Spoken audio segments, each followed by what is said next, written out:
Coming to you from the city of the weird. Exploring topics from the esoteric and unexplored to dimensions unknown.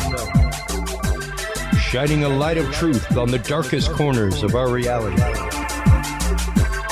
Welcome to the Curious Realm.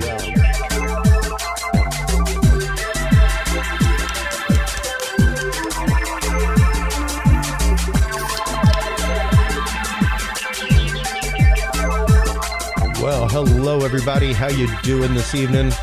Chris Jordan here, coming to you live tonight. Get ready for some pre-records, folks. I am on the road for almost the entirety of January, thanks to one of the good companies that I work with. In Vegas for 2 weeks with them and covering CES for my beloved Talking Sound podcast the week before that. So 21 days in fabulous Las Vegas. We will be bringing you some fantastic pre-recorded episodes. As always, our show is live on Tuesdays in the first segment, followed by a commercial break and then a pre-recorded conversation with the guest. I tried doing the two live guest thing whenever we first relaunched, and it would break my heart. Sometimes we would lose the second guest because the conversation was going really well with the first one, and I don't like to cut a conversation if I don't have to, you know? So yeah, there were a couple of awkward moments, and I was like, you know, if I just did this as a pre-record, I'll just sell the commercial space in between. So that's what we do.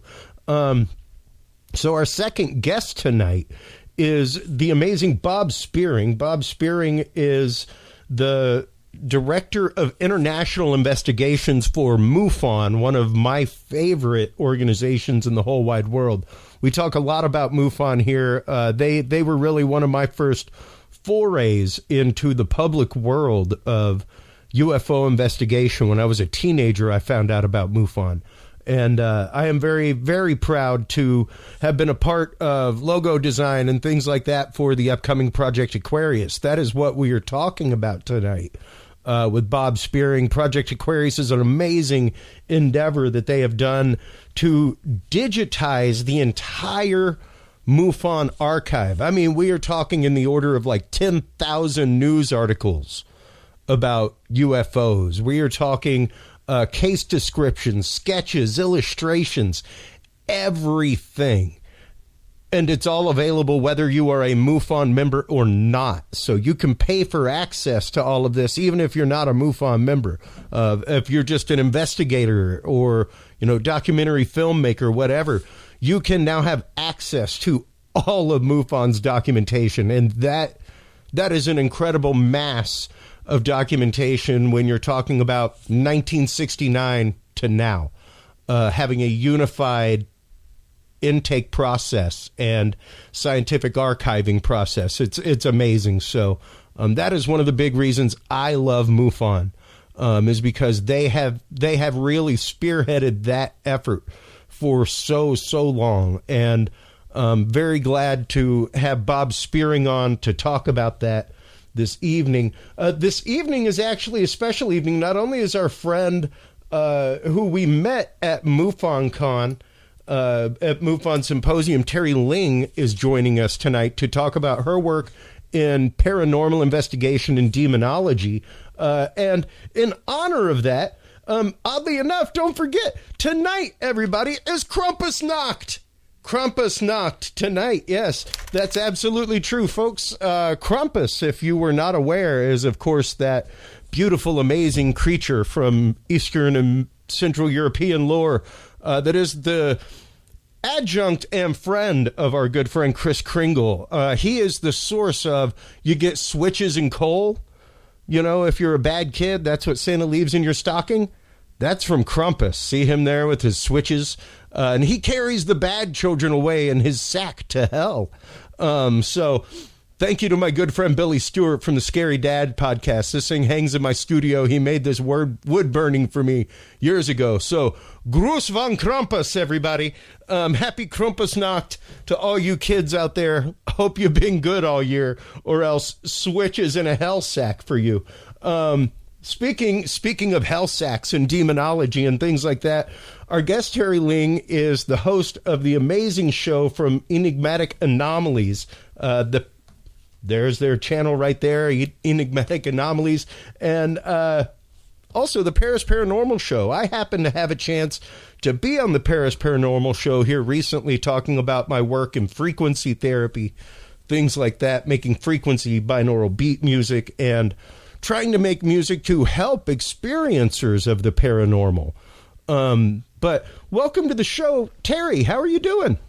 Well, hi. Thank you. Doing great. Man, I am excited to have you on. As you can probably tell, demonology is one of my favorite topics. One of my favorite topics in the world. As many of my listeners know, as you know, I am a former Catholic seminarian. Spent a year in the seminary.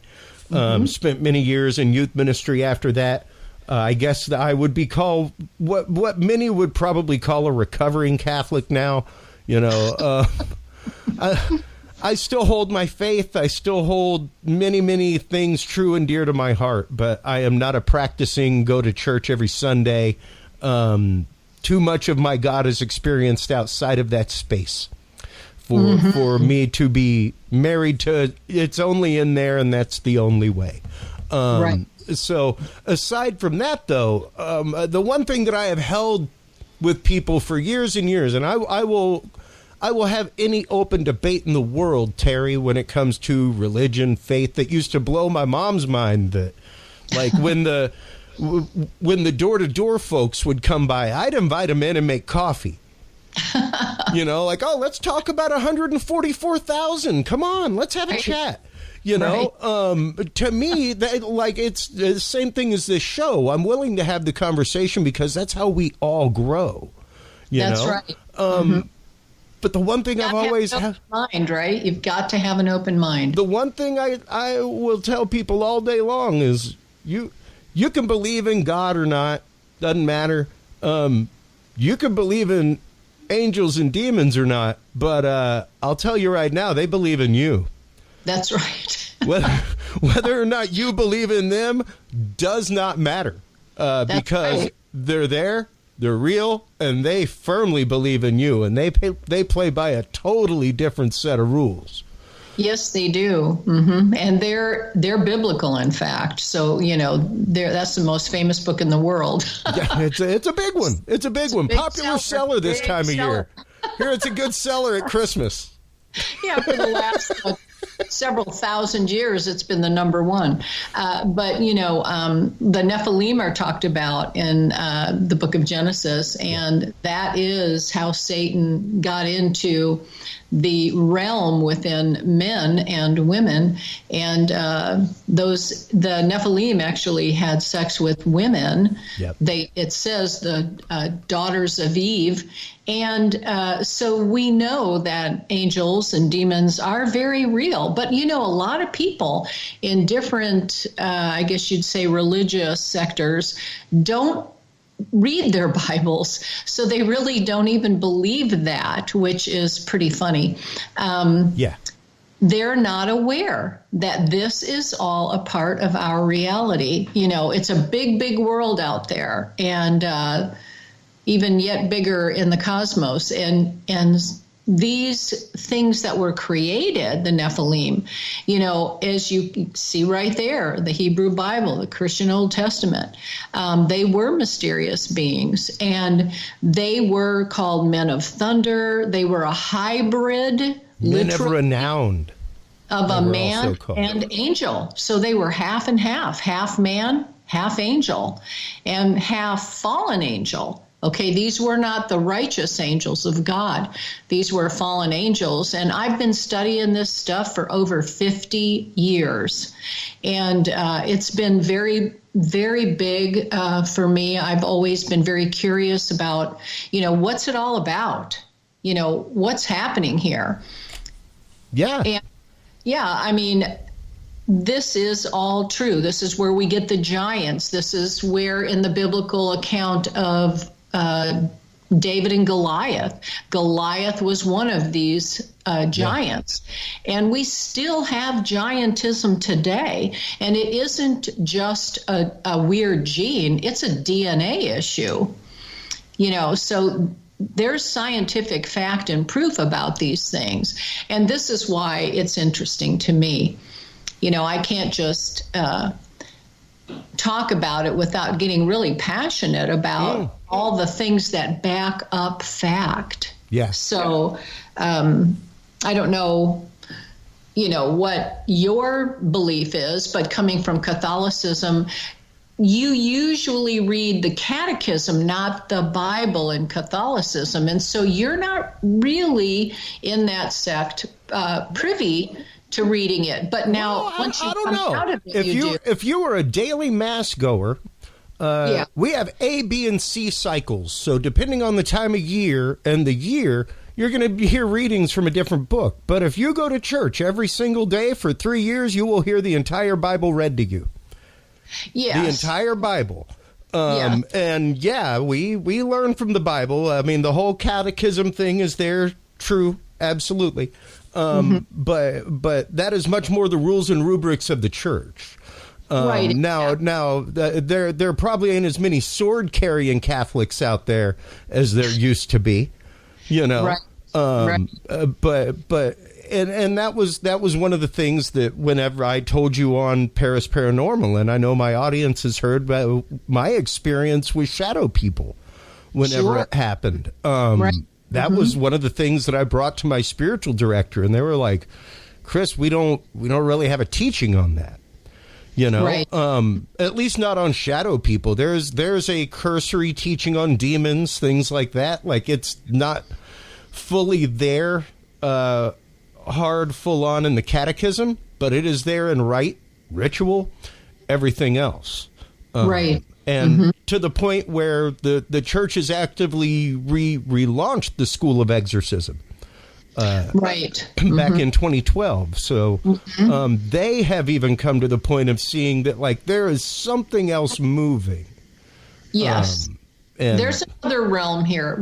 There are actually many, many realms here. It's not all about just one thing. But what it is about, I believe, is us finding truth and understanding in the journey. We're all spiritual beings on a human journey, and we're all walking each other home for that matter. And evil is great in the land. It's everywhere. And it comes to us via just things that we're thinking. Evil can come at us in so many different ways. Just a quick story talking about demonic experiences. Please. Kevin and I were sitting in our home in Lakeland, Florida in 2018, enjoying an evening watching TV with my older son. He was about 47 at the time. And the dog was sitting on Kevin's lap. And all of a sudden, as we're watching TV, to the right of our TV is a huge fireplace. And Kevin and the dog instantaneously saw a black mass moving right out of the fireplace onto the left of the wall. The dog went ballistic and started growling, just viciously growling. And Kevin, he was like, "Oh my God." And I didn't see anything. I was watching the TV. And Jason was watching the TV, and this thing came out, and it was now on the wall. And the dog was losing her cookies. Now, this experience is so powerful because not only did it include a human, but it included an animal. And they were both right there looking at it. Well, the darkness disappeared. And then the dog still saw this thing morphed from a dark shadow to it cloaked itself. But the dog could clearly see it, and she was growling and barking and just, I picked her up and I thought, well, I don't see it, so I'll use the dog as my guide. And I picked up the dog and I went towards the fireplace, and the closer I got to the fireplace, she started crying and screaming like, oh my God, oh my God. You could almost hear it in her voice. Put me down, put me down. You know, you could almost hear it in her scream. And she was clawing at my hands to let her go.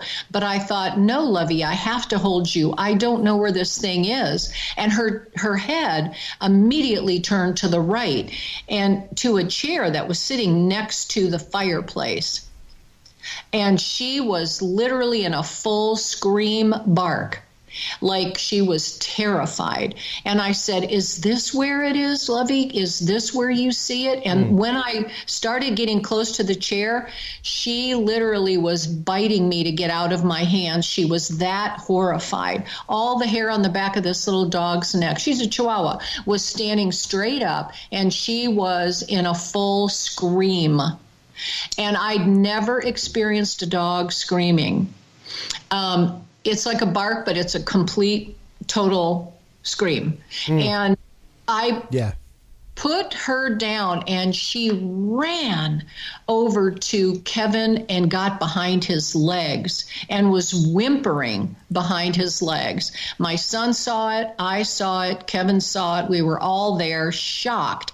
So I said, I don't see you, but I'm sitting in this chair. And I sat in the chair, and Lovey was so freaked out when I did that. That poor dog, it scared her so bad. I literally sat where this demon was. And I said, in the name of Jesus, I cast you out of this house. And Lovey was okay. All of a sudden, after casting this demon out of the house, whatever it was, we never really understood what it was, other than it was a black mass that came right out of the fireplace and then cloaked itself. So are demons real in the 21st century? You betcha. And can dogs see them? Yes. Can cats see them? Yes. You know, animals, even birds. I mean, people that own birds in cages, those things react when something is in the room. Yep. And this proves it's not just a human seeing it. It's an animal experience it. And I will say that my dog has never acted that way ever again. You know, she stays far, far, far away from anything in the house when anything goes. We've had a few things happen. Like the first night I was here. How much time do we have? Do we have time for you to share? No, absolutely. Okay. Yeah, please share. Well, when we first moved here to Tennessee and we left our home there in Florida, Kevin was still working in downtown Tampa. So we were in Tennessee living, but he was working in Tampa. And he had to fly back. It was a Friday night, so he had to head back. And I was home alone then. It was a Sunday night and he had to head back. And so I was home alone that Sunday night going into the Monday morning. And we were new in this house, which happens to have, it's an antebellum mansion, and it happens to have 10 fireplaces. Whoa. And so we were never really used our fireplace in Florida. It was more for looks than heat. You know, It's really not necessary much in Florida. Indoor barbecue pit, basically. Yeah, basically, it really was the indoor barbecue pit. It's our indoor smoker. But here in Tennessee, it's a serious deal, okay? You can have all 10 lit and be quite happy you've got them all. But we lit one because we had no experience whatsoever with gas fireplaces. And I was petrified going to sleep in a house with gas on? Gas, because I thought, oh my God, please don't let me blow the new house up, you know. And and so I thought, well, it's 17 degrees out. I think I better leave this downstairs fireplace on. So I left it on, and I was just really thinking, please God, keep us safe. But as I went upstairs to go to bed, Jason and his wife were downstairs in their room. And, I said goodnight. We locked up, lights off, and up I went. So I'm sleeping for about maybe 2 or 3 hours. And all of a sudden, I'm feeling my son yanking on my leg, pulling me awake. And I thought, oh, my God, Jason, I'm awake. What happened? Is there a fire? And I turned around saying that. My leg was still in the air. Jason was not in the room. Oh, man. I was in bed in the dark room, alone, and my leg was still lifted up from and I thought, what? And I thought, you got to be kidding me. And I'm looking around the room, and I thought something had the audacity to grab my leg, touch me while I'm sleeping. This angered me. I had a righteous anger like you cannot believe, and I came right up out of it, and I was rebuking and binding and casting this thing out. And I thought, you get out of this house. How dare you touch me? And I'm thinking to myself, wait a minute. Did he trick me? Was he playing a joke on me? So I got up and I went downstairs. This all happened within a minute. And I noticed the house is very quiet, dead quiet. The fireplace is still lit. There is no fire. And I push open his bedroom door, and he and his wife are sound asleep in bed. I mean, you couldn't fake it. They were sleeping. And so I thought, okay, I didn't hear anybody run back down the stairs. This thing had the audacity to do this to me. And, you actually become upset once you're in a place where you're going after them. I don't wait for them to come after me. I usually go after them. And this was just a very strange experience, but it happened. And I called Kevin that night before I went back to bed and said, you cannot believe what just happened. I thought it was Jason waking me up because there was a fire, or the fireplace got out of hand. I didn't know what it was. And I woke up yelling at Jason, I'm awake. And he wasn't there. And wow. Yeah, that was a wow moment for me. It was like, these things have power. They do have some authority. They are here amongst us. They can interact with us. They don't always, but they can. And when they do, depending on the type of entity you're dealing with, is the type of power that they have. That takes a lot of energy for an entity to yank your leg and hold it up. Yeah. And I just thought, what was that? Well, I really don't know. I never could identify what that energy was, but I cast it out instantaneously. I'm not going to entertain that kind of thing. And unlike psychics or mediums, I'm not there to entertain them, ask them questions, play with them. That's a dangerous game. That's thin ice, very thin ice. That's a dangerous game with any spirit. And that is one of the things that, you have to be, and I'm not saying that there are not people who are adept enough to know the difference. Absolutely there are. However, for the average person to be walking around at a paranormal investigation, asking questions of things that might be there, right. I don't know. I don't necessarily advise that. Feel free to record anything you want, right. But at that point, and you brought up something interesting, that they do have some authority. Yes. And that is one of the things that I bring up regularly whenever we discuss demonology and how they play by different rules, is never forget that book of Job is not Christian in any root.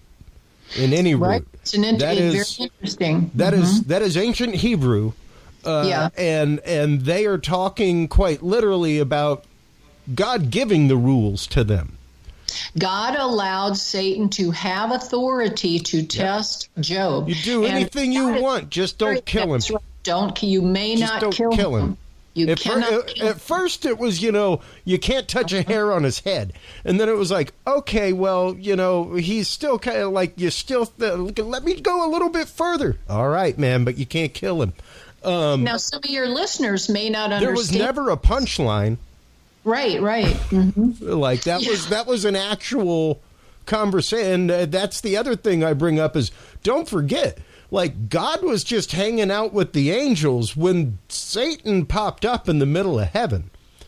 Because that is still allowed. And to this very moment in the 21st century, that is still allowed. We are tested. We are allowed to be. Right. That's what we're free will agents. We can make whatever choices we desire. And that is what causes this to be applicable to us. Just like Job, it's applicable to us, but it might be a bit different because our situations, whatever God allows us to go through. But, you know, like I said, we're spiritual beings on a human journey. We are tested. Yeah. Well, I mean, it's the same. One of my favorites to refer back to whenever people mention, a lot of bad things happen to good people, you know, That's right. is George Burns. As God from Oh God, where he's like, I don't know. Why do you let bad things happen to good people? Yeah. Like, that ain't me. That's y'all's decision. It rains on the good, the bad, and the ugly, right? Y'all are the ones that are making the decision to be mean to each other, not me. That's right, but it rains on the good, the bad, and the ugly. Right. That's right. The rain does not differentiate between who it hits. It hits them all. Yeah. And so it's that way. And people say, well, why would a good loving God do that? And I say he can do whatever he wants. He's God. A good loving God would not make you a puppet. That's why. Because you've got to choose. That's right. You have got to choose. He's a righteous God, and he wants you to love him because he loves you, not because good loving Father doesn't make you a puppet. That's right. He gives you a choice. Like I've told people, my kid's 6 years old, Teri, and I have told people since the day he was born, my job is to raise the most independent human being I can as fast as I can. That's right. Like, I'm sorry if I'm not going to have separation anxiety or empty nest syndrome. Like, that is my job. That's my mission. That's what I'm supposed to do, is to raise an individual who is able to make their own decision. That's right. And willing to do so. Right. And not follow a crowd or listen to people, but know in his own heart what his choices and his decisions are. And that is what I have said from day one. I believe that each one of us has got to come to that place where we make a decision either to go this way or that. And God is waiting for us to come to him because we want to, not because he makes us, you know. So that's a beautiful thing, I think, you know. Absolutely. No. Free will, even though it is a saddle of saddles, man. Right. Like it's a saddle. It's a rough one. It ain't easy. But at the same time, like, I just had somebody today tell me that they realized that they didn't have to be angry at themselves when they decided to pick something up. That's right. You know, where it was like, well, you know, I'm angry because I'm cleaning this up. Well, you know, you're the one who decided to clean it up. Right.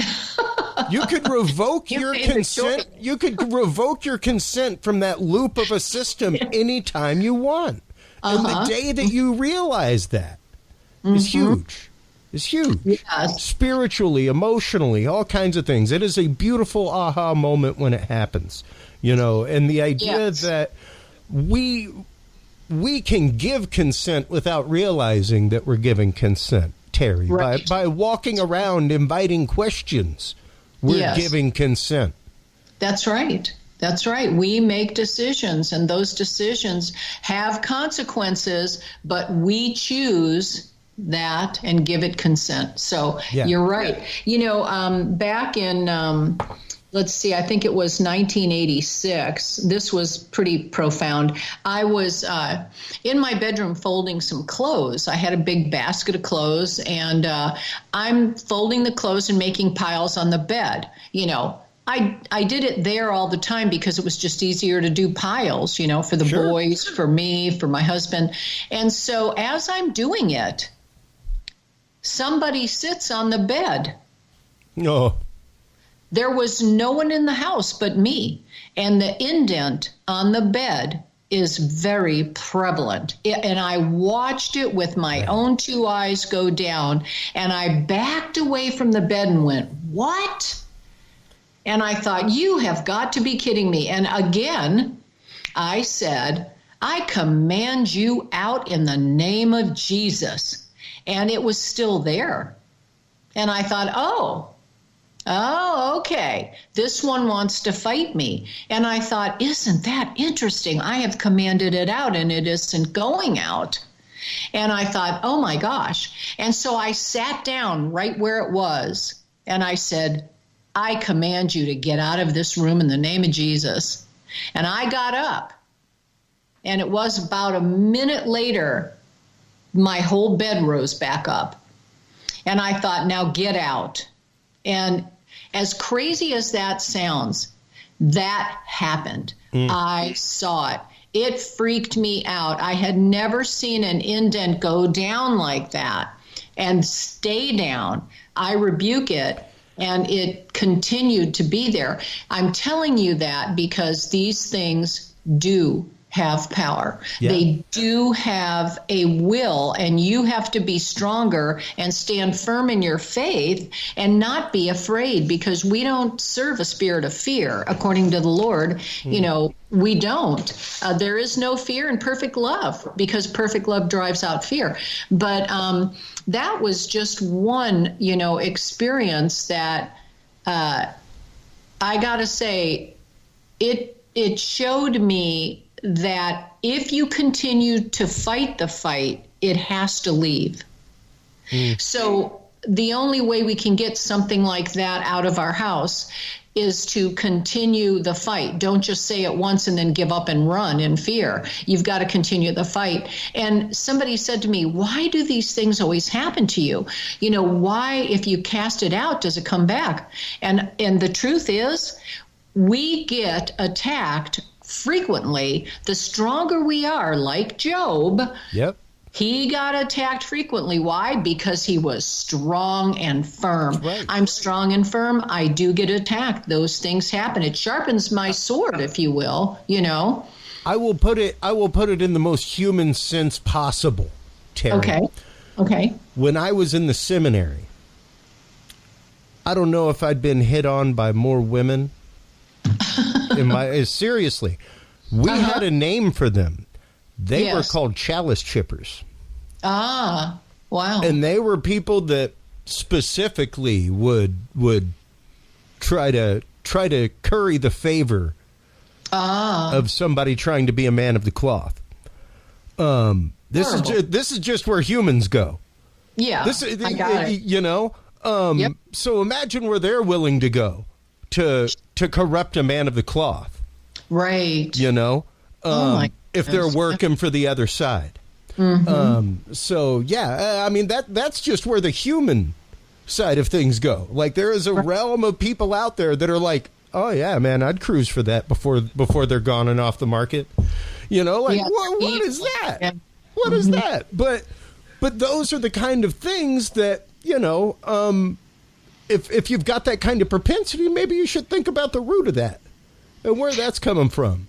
That's just evil. It's wickedness, and it's trying to take down and insult you and God. You know, it's really a terrible thing. But, you know, Ephesians in 6:12 says, for we wrestle not against flesh and blood, but against principalities, against powers, against the rulers of the darkness of this world, against spiritual wickedness in heavenly places. So that would define who these people are. They're sucked into the spiritual wickedness in this realm. And Satan has the realm of the first heaven, the lowest heaven.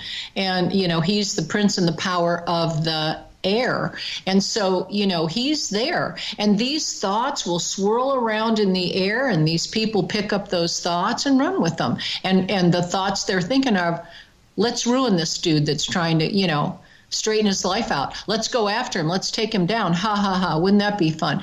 How sick is that? Yeah. But that's a thought that comes to people. These thoughts swirl around, you know, and people pick them up. But, you know, Isaiah 41 tells us, so do not fear, for I am with you. Do not be dismayed. I am your God. And I do totally hold on to that, like in Deuteronomy, be strong, be courageous. And I'm like, okay, God, you know, again, it's a choice. You have to make a choice. The decision is yours. My decision is for that. And many experiences will come to us in this lifetime, and they all present choices. Yeah. Mm-hmm. Yeah, absolutely. And you know, make no mistake, everybody. The one thing I don't know where my acorn is. I've normally got an acorn right here. I've carried an acorn somewhere with me since my time in Rome. When I don't know, I had this amazing epiphany one day about the teaching of potentiality. Yes. And an acorn. You know, kind of like faith of the mustard seed, you know. Right. One of the tiniest seeds in all of the kingdom, but it'll break a mountain in half.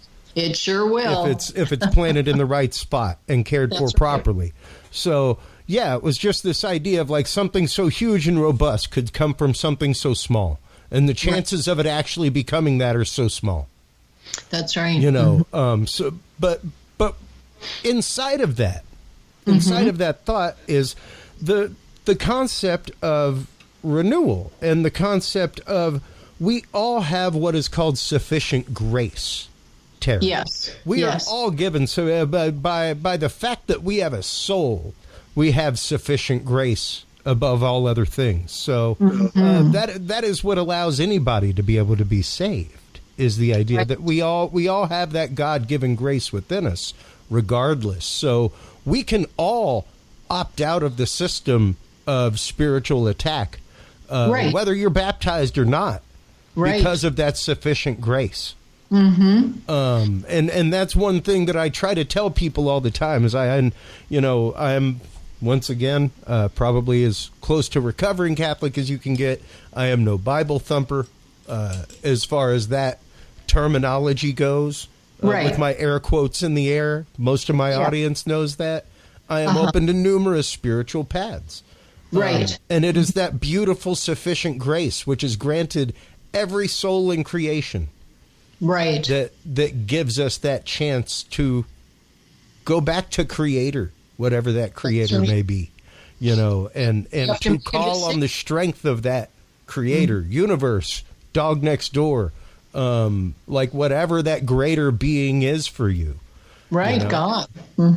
Yeah, for me, it's the Lord. And, you know, I'm okay with that. And I think we all have to make our decisions. You know, like I said, we're all walking each other home. No one gets out of here alive. Oh, no. And that's just it. You know, at some point, you've got to make a decision. And I'm not saying you have to make a decision to believe in a doctrine, believe in a dogma.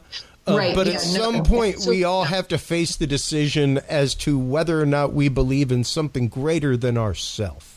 Because where are we going after here? You know, the body is a carrier. We're like a, cocoon, so to speak. It controls us to a degree, but once the spirit leaves it, it's just a hunk of flesh. You know, it ceases to exist. So the spirit goes on. Where will we go? That is our question, and we've got to determine within ourselves, where do we want to go, and how will this work for us, and what's important to us, So I choose love. I choose understanding. I choose God. And we're all free to choose whatever we want, But I've seen so much on the other side of things that, I don't know how much time we have, but I could share one. Please. More thing. Sure. Well, in 2016, I was living in Newport Richey, Florida, and I was coming home from a demonic cleansing. And I had been called out to this home because the children were being, there was a dark shadow in the house. The children were being taunted by it. They could see it in the hall.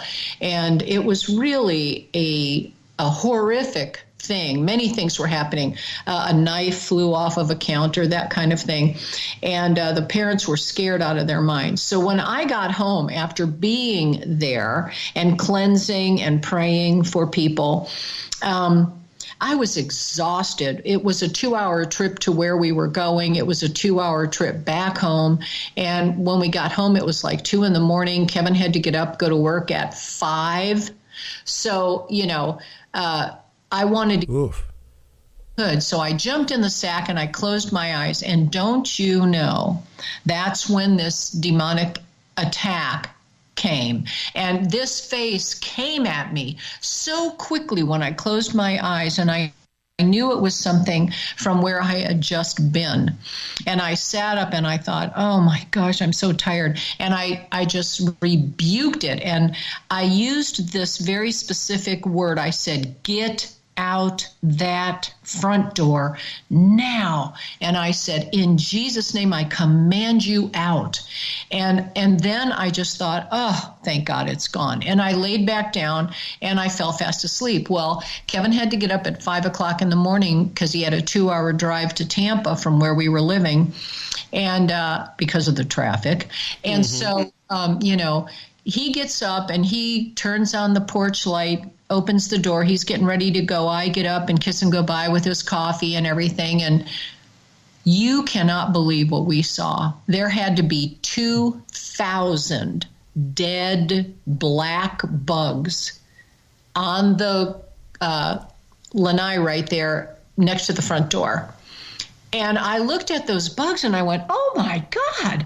I mean, it was literally, I took a picture of it. It was unbelievable. And Kevin goes, what the heck? All these dead bugs. And I went, oh, last night before I went to sleep, this demon attacked me, and I said, get out that front door now. And don't you know, it did. But it killed those bugs as it exited.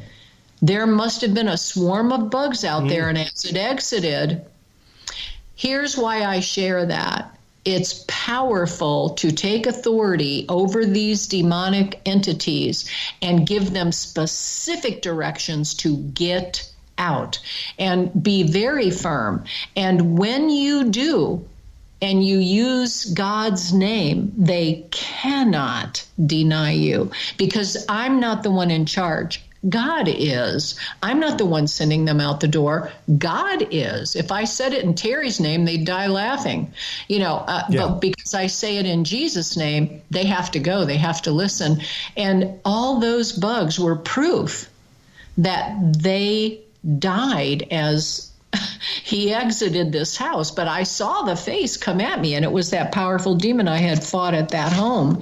And I just share that because those kinds of things can happen. And if your listeners are listening, do not worry about that. Stand firm in your faith. Don't back down. Just know that what you're doing is on target.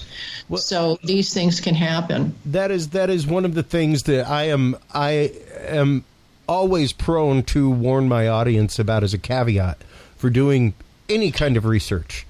Right. Is prepare for your ontological world to be shocked or shifted. Right. Number one. Right.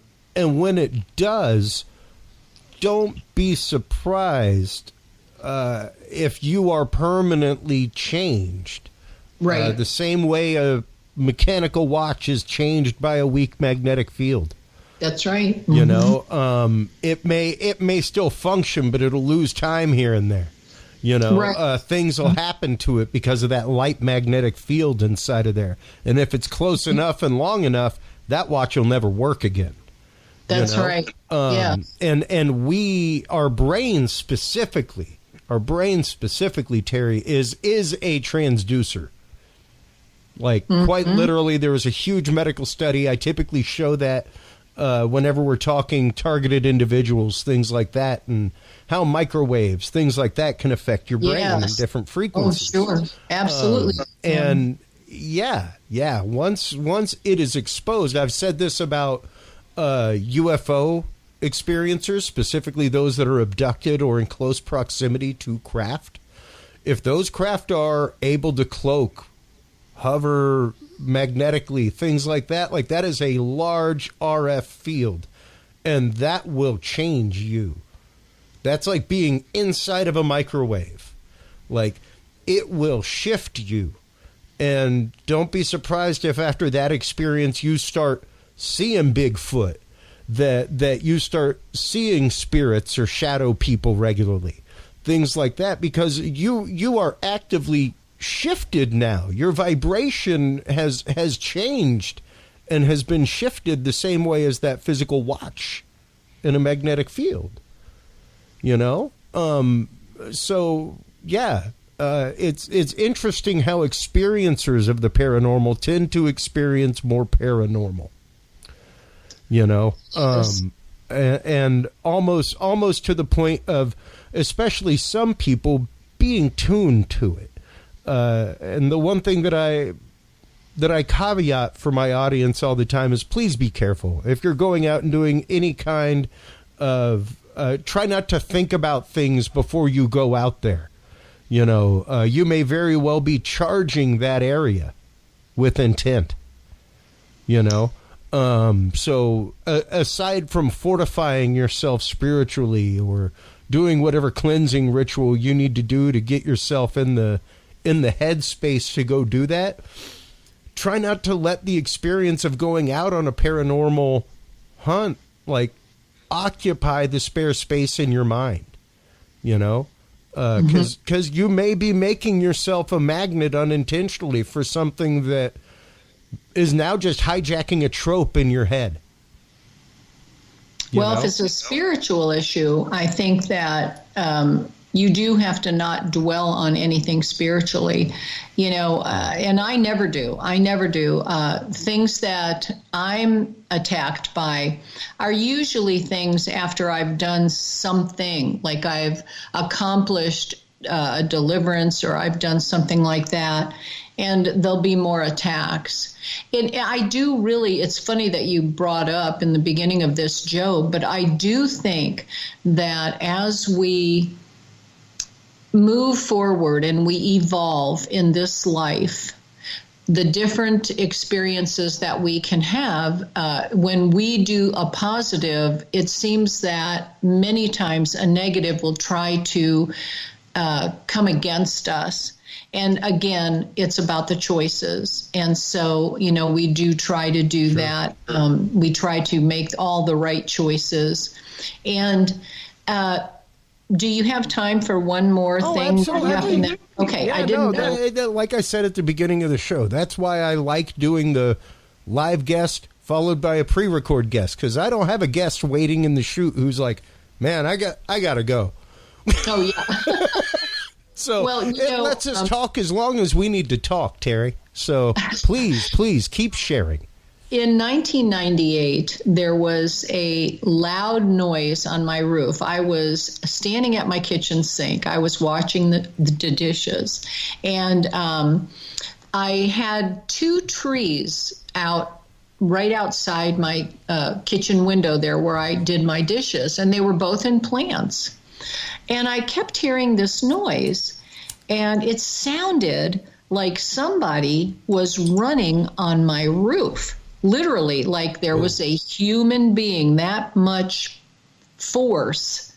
And it was like they were running on the roof. And that would be impossible, okay, for somebody to have climbed up on my roof. It would literally be impossible. We had floodlights on the house. The floodlights would have come on if somebody was around. No floodlights were on, so there was nobody on the roof.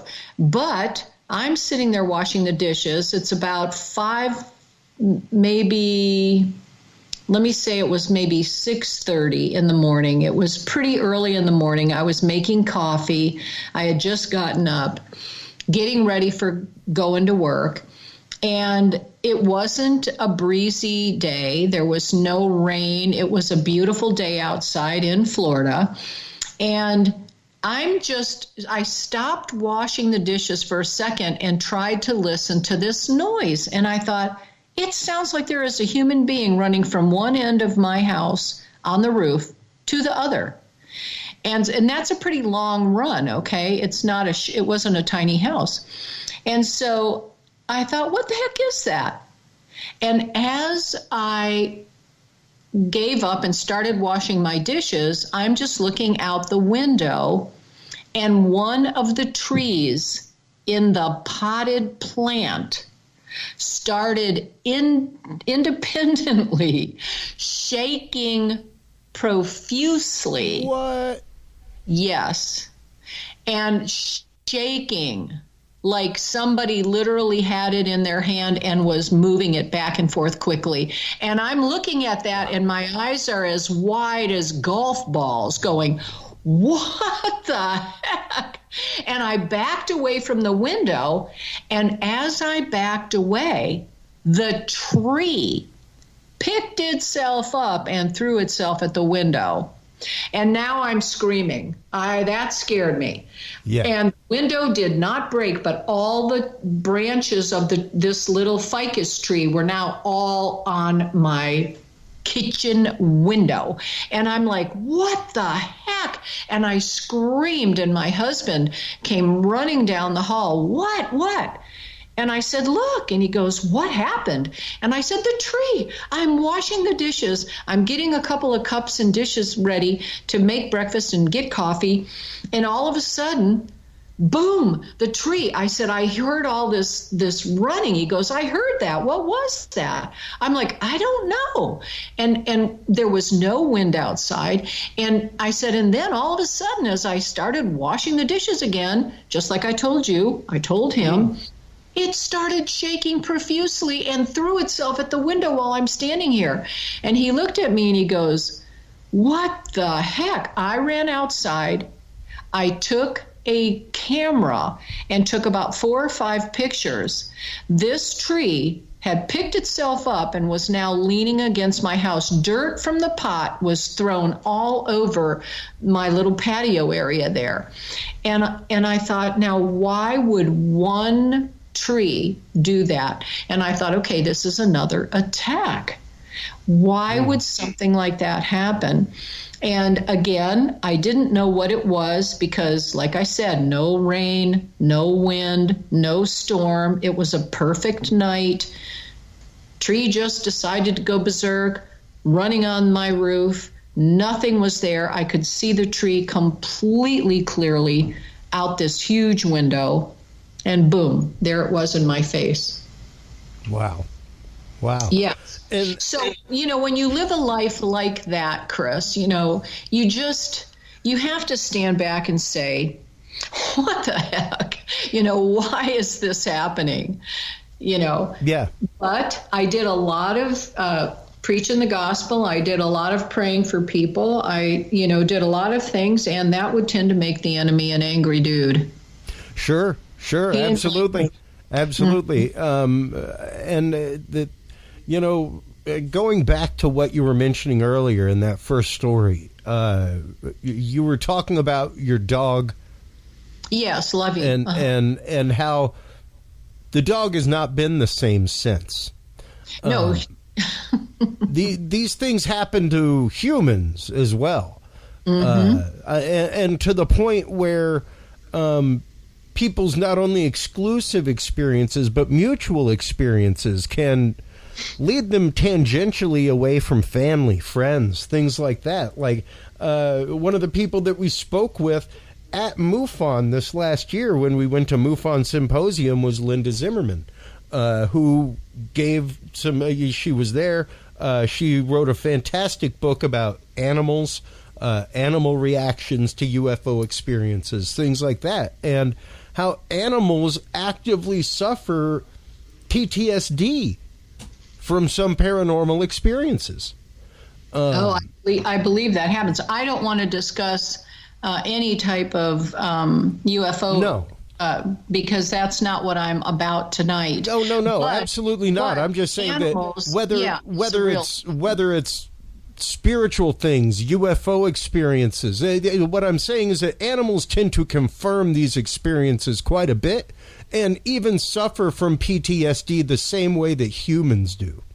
They do. From these experiences. Especially with the paranormal. And many people that I go to their homes to do a cleansing or an anointing, they will tell me, I cannot get the cat to stop. Yeah. You know, the cat will act up and hiss and stare at the wall and go back and forth with its head as if it sees something, but we don't see anything. The dog will growl from the hall, and it will not go in that bedroom. It will not go in. We can't even drag it in while it's on the leash. And I said, I understand. I had Lovey in my arms, and she loves me. You know, I'm her human. And she was ready to bite me. She wanted out of my hands as I approached that fireplace. Wow. And, you know, eventually was clawing at me to get out of my hands because I was using her as a guide. I was using her ability to see what I could not see.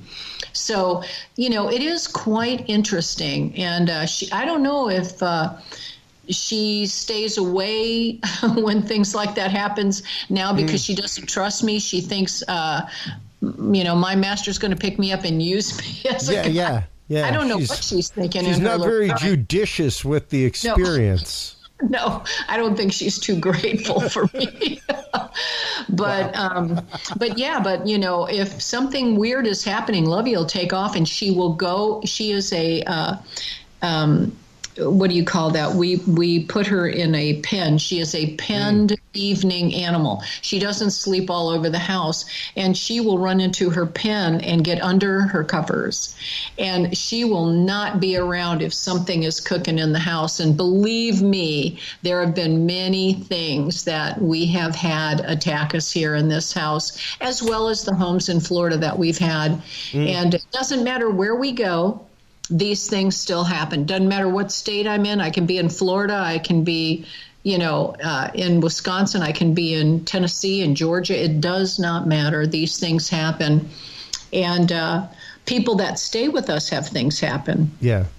Now, here's a question for you, Teri, that I'm sure that my audience has in their brain as well. How do you, even as a demonologist and someone who performs cleansings, clearings, things like that, how do you disseminate the difference between spirit with ill intent and lost spirit? Well, a demonic spirit, okay, is something that is coming at you, and it is very, it's a deep, heavy, negative, it's something that is controlling. It is fear mongering, literally. I mean, it brings so much fear. A familiar spirit is very different. You can have, there are many different types of spiritual attacks. Sure. Some can be so frightening that it feels as if, like if you're especially in a night terror or something, and they come on you, it can feel like you're being singled out because you are, and you're being traumatized because you are. Other things can be much lighter. They can just be like something falling over or a light flickering or something like that. That can still be an activity of a spirit in the room or in the realm you're in. But there is a difference. And with a demonic spirit that somebody actually has, you're going to have an attitude change, an adjustment change. You're going to have things happen that other people are going to look at you and wonder why you're acting the way you're acting now, you know. Because it has possessed you, it has taken over, and how does it take over? It takes over in your personality, in your attitude, in the way you react with people, you know, what you say to people. It's very different than a spirit that is just in the room momentarily, or it can even be a type of spirit that is cyclic. It comes once a year at a certain time of year. And I mean, I've actually followed that with people, once a year where there was a very negative energy in the house. Somebody was either shot and killed or stabbed or died, and a cyclic kind of thing happens.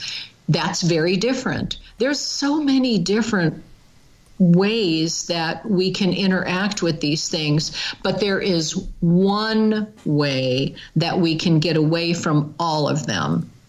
And that's a good, strong rebuke and anointing. And they do leave. They do leave. That doesn't mean something else isn't going to come back. It just means that they are going to leave. They will not be with you any longer. 2 weeks could go by, 2 days could go by. You could be attacked by something completely different. But you can tell, I've always been able to tell the difference. If it's a poltergeist type of activity, you will have very frightening things. Those are more rare. But you can have, like that one home had a knife sitting on the counter, and the woman said, I was, over by the refrigerator, and that knife flew off that counter, and I was nowhere near it, and there wasn't any wind in the room or anything. And she was so scared. She had a little child, which is why we ran right over there, drove 2 hours to get there. She said, that's frightening. A knife flying off a counter and hitting the floor. What if the baby would have been there? And we also had in the baby's room, we had set up monitors, and we saw the baby standing on the crib in the pitch dark in the room at night, yelling, "No, go away. No, go away. No, ugly, ugly." And what baby does that? Yeah. Who does that? Wow. And so, something was there, and you could see a little bit in that video of a change in the darkness, but nothing visualized.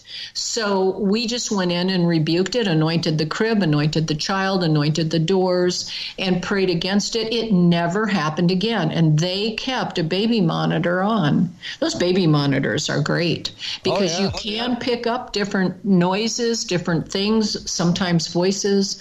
Those things are very real. What's not real is like the movie The Exorcist, the green pea spitting soup and all that stuff, Yeah. But they can do things that are frightening. They can rock a chair. They can move something. It depends. They can pick up your leg and yank on it. I've had it happen. I was at a girlfriend's house in Lakeland. We had gone there. Her mother was having some issues, and she called me. 7 of the people who were tending to her mother that were nurses' aides that would go into the home refused to go back into the home with her mother because weird things were happening. One lady said the drapes would be closed. She would open them, leave the room, come back, they were closed. And the woman did not do it. She was in bed. And another one said she saw people in the house that she said she knew she was alone, but somebody was in the house. Another one heard voices in the house. Other ones heard walking in the house while they were in that very room, and there was not anybody visible walking. And so all these different nurses' aides refused to tend to her mother. So she asked me, called me and said, would you please come and anoint this place, pray over it, and see what happens. And when I went there, I'm standing next to her mother's room up against the wall. And something grabbed my left shoulder, which was up against the wall, and squeezed my arm very tight, which aggravated me. And I immediately said, you may not touch me in the name of Jesus. You may not touch me. And then I knew this thing is right here with me, even though I didn't see anything. And we were able to cast it out of the house. And we anointed the house and prayed over the house and her mother. And everything was fine. But 7 people would not return to that house. Wow. It's interesting. Yeah. Yeah. Yeah. And, I know people that have had such experiences. I have had a couple of spiritual touches in that way in my life. I was sitting at the Menger Hotel, actually, one of the most haunted hotels in America here or just down the road in San Antonio. A friend of mine was staying there. We were both speaking at a conference. Jared, if you're out there listening, buddy, hey, Dad, I'm hungry. That's the name of his show. But he was starting a paranormal show. It never launched or anything, but we did a test episode. We went to the bar. We had a couple drinks. We went back up with a drink to his room. And when we came back, there was a single spot of blood in the middle of his bed, which was disturbing enough. Yeah. We went ahead, we sat down, we did our recording, everything else. And about 3 minutes after we hit stop, the doorknob behind me for the bathroom, it didn't like move like the door was open. The doorknob physically turned and the door opened. Not a conjoined bathroom, nobody in that room, nothing like that. Like that, and we were just like, hey, whoever you are, like hope you're having a good evening. Don't mess with us, we won't mess with you. I went to go back to my hotel. That was about like 1 o'clock in the morning. And as I left, I saw a pretty old security guard, probably in his, early 70s, something like that. And stopped, asked him about it, and he was like, "Oh yeah, that's the hallway where most of the incidents happen." This was like a 7th floor room, something like that, and people being seen outside the windows, people knocking on windows, all kinds of stuff. So on the 7th floor, yeah, exactly. Right. So very tall people. It was weird. One of the many experiences like that I've had in my life, where it's like, once again, I'm pretty well founded in what I believe, why I believe it, things like that. I wasn't scared, but it was definitely a moment where time froze. For both of us, where it was like, wow, that okay, and it like. Not everybody would be able to deal with such a thing. As he said, and as you said, the security guard told me of numerous people just in the lay. He was like, there was one family just about 2 weeks ago that came down about 3 a.m. and was like, we are out of here now. Right. They're like, we are leaving. There are people in our room while we are asleep that are moving things. We're out. Yes. It is very fearful if you go through it and you are not accustomed to dealing with this. This is why when I got involved with this in the 70s, 1975 actually, I was working with a pastor from a local church who needed a female to accompany him to a female's home that was having demonic activity. It was horrific. It was very frightening. And I went and very hesitant. Everything scared me at first. I had to get my sea legs about me, if you will. And I had to be able to have an open mind and yet love these people and help these people. And sometimes that was really hard because they were frightening. And boy, I've got hundreds of different stories. We don't have the time. But, people that were trying to commit suicide, those are very strong demons that do talk to people. Depressions are very strong entities that try to take people's lives. And we're fighting for their life. We're fighting against these demons who have them convinced that they want to kill themselves. So if you can even imagine that, and people... I can more than imagine it. Yes. I mean, these are very real situations. So when people say to me, what's the difference between, an entity that's really wicked and evil and just a familiar spirit? There's one answer. Some of them are literally trying to kill you.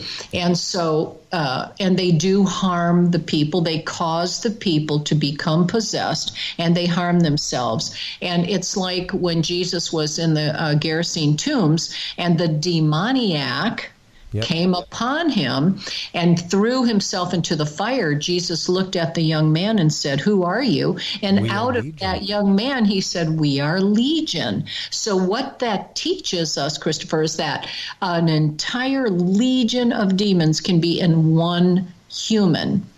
And that concerns me, which is why I got so actively involved in demonology, and I took it to heart, because I thought, if I am being trained by God not to be fearful, and if I am being trained by God to help people, then I want to do that. I want to bring help and hope to people that are really suffering from these things.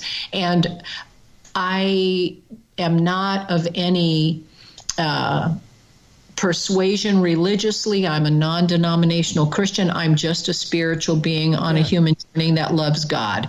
And, I don't follow any type of religion. I'm just doing what I know to do. Yep. And that's my relationship with God, And, when my life here is over, I want and hope to hear him say, "Well done, thou good and faithful servant." Yeah. Because I do believe that will happen in this life. I think that we all make decisions, and my decision is to continue on with him. So, it's interesting. Not too long ago, it was Reverend Michael J.S. Carter in a conversation told me that, no, this was my calling. This is what I was supposed to be doing. And I was like, that is an interesting, and I have come to accept that. And the fact that, yes, as opposed to the way that I used to teach on a Sunday, this is how I teach on a Sunday now. This is the knowledge that I help share. And, no different than getting up on a Saturday afternoon at a retreat and having people share experiences of how they have had God touch their life in some way. This show, in the same way, helps people share their experiences that they may not be able to share anywhere else. Right. And with an open mind and an open heart. You do have to have an open mind and an open heart. And I think God has led me in many different avenues. I'm not just one thing. I have a plethora, if you will, of experiences and things that he guides me in, and I do not cross over in any of those. Each one is independent, and I respect that, and I don't dirty or muddy the waters in one or the other. While I'm in one vein, that's the vein I'm in. While I'm in another vein, that's the vein I'm in. Yeah. And it seems to be that is what God has called me to do, and that is exactly what I'm doing. What can, before we do let you go, Teri, what can the average person out there do to identify these forces of evil working in their life? Because once again, quite a bit of my audience, I wouldn't say is atheist, maybe agnostic. I'm sure that there are, I know actually that there are quite a few atheists that listen to the show. That I have no problem with that whatsoever. Once again, you do not have to believe in them for them to believe in you. That's right. They fully believe you exist. So what can these people, what can those of no faith or growing faith do to help themselves identify friends that are under demoniac torture, that are being targeted by these demoniac forces that may be outside of their own control? You know, I would say a good friend, if you are a good friend to somebody and you do see a personality change, you do see some form of aggression, you do see some form of depression, you see aggravation, anger, you see changes in your friends, take note. Keep an open mind. If you think they need help, reach out, get help, help them. Sometimes agnostic, whatever you are, it doesn't matter. You know, these beings don't care. These entities couldn't care less what you think or who you think you are. They don't care. There is one thing they're looking for, and that's to destroy you and to take you down. So that's a fact. Whether we want to acknowledge it or not, it is a fact. And nothing good ever comes from these entities. So I would say that keep an open mind, look at these people, make decisions to help them help themselves, talk to them, be their friend, tell them you're noticing these differences, communicate. You know, we don't communicate in love the way we used to years ago, I don't think, towards each other. But if we would just take the moment to care, and caring is what it's all about. Love is the answer. And however love looks like to you, wherever you're coming from, you know, love one another and help one another, be friends to one another. How can you be a friend? You know, how can people be a friend to you? Is if you're a friend to them, they will be a friend to you. And reach out. But if you do need help, I'm here, TeriLynge.com. You can always reach out to me. I will definitely chat with you. I will send you information if you need help. I've recently been on Coast to Coast and been talking about different things that have happened here, other things, much, much deeper things. There was a skinwalker we had here on the property, and it was seen by 3 different people. And then it embedded itself on the side of the wall in a vine. A vine grew on the wall and embedded itself there, and we have pictures of that. So many strange things happen in this life. I want people to be aware of the things that can happen. And when they do happen, you've got to know what to say when you talk to yourself. And if you don't know what to say when you talk to yourself about these things, get help, reach out. Yeah, absolutely. Teri, I want to thank you for your time tonight. I want to thank you always for your time and conversation and your friendship to begin with. I love our conversations off air, everything else. Thank you so much for all that you do for the communities that you are involved in, and especially in the world of demonology and paranormal research. Thanks a lot for the time tonight. I appreciate it. Thank you for having me. I totally enjoy you as well. You know that. Big love to you and your wife. Have Absolutely. A good night. And hey, Merry Christmas. You too. And Happy Krampusnacht. Yes, there you go. I'm going to have to deliver somebody from that, I'm sure. I'm sure I'll get a call. Yeah, that's it. Take care, Teri. I'll be sharing links with you here in a bit, all that kind of good stuff. Great. Take care. Look forward to it. Bye-bye. Bye-bye. Well, you are online, everybody, checking out all of the amazing work of Teri Lynge-Kehl. Make sure to stop on by Curious Realm. CuriousRealm.com is where you can find all of our episodes. That's also where you can find our videos. Our videos are embedded in 2 places. There is the Video Vault, which has not only all of the episodes, but also has all of our guests' YouTubes as well. So if you'd like to follow enigmatic anomalies, all that kind of stuff, you can find their YouTube channels right here on curiousrealm.com/videos. And then we also have the events page, which is where we have our event calendars, all that kind of stuff for all of our live things like MUFON and everything else. But that is where you will find the divided playlists for all of the events that we not only sponsor, but that we go out and cover and provide live coverage for, things like that, like the recent Stairway to the Stars, Paranormal Roundtable, all that kind of stuff. And but before we head out to commercial, everybody, I would like to make a personal message out there in prayer and solidarity with our good friend Josh Turner of Paranormal Roundtable. He has been going through some things. If you have a moment in time to spare in thought and prayer, send that his way, folks, for he and his family. So we will be right back after these commercial messages. When we come back, we will be joined in our pre-recorded conversation tonight with Bob Spearing. Bob Spearing is the Director of International Investigations for MUFON, and he is also one of the heads of Project Aquarius.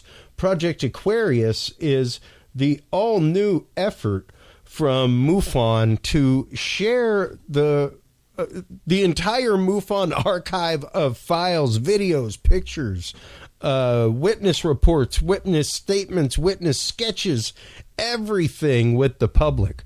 So we will be talking about that Herculean effort and what it took to make it happen, and how you can actively take part in that and go look at all those archives as a general person of the public. You do not have to be a member of MUFON to make that happen. So when we come back from our commercial break, our conversation will be with Bob Spearing from MUFON right after this.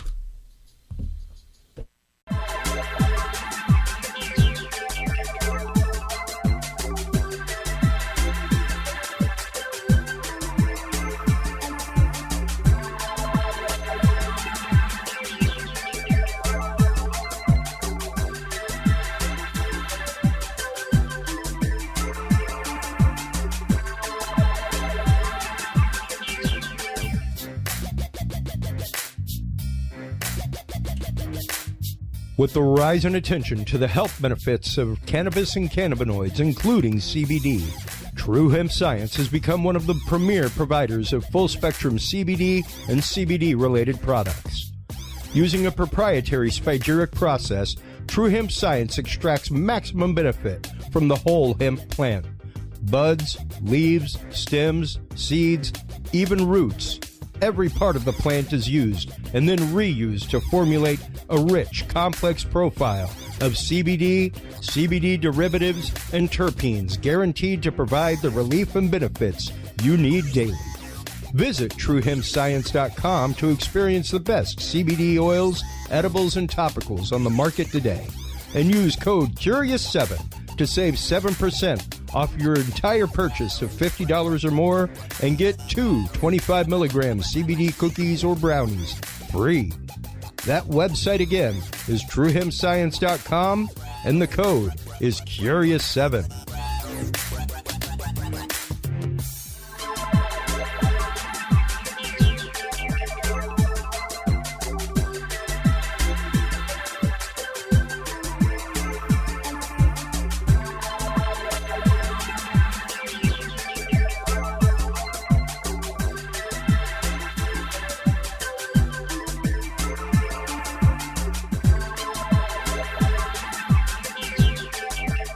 The Curious Realm Podcast is your source for the latest and greatest news and events in the world of the paranormal, esoteric, and forbidden knowledge.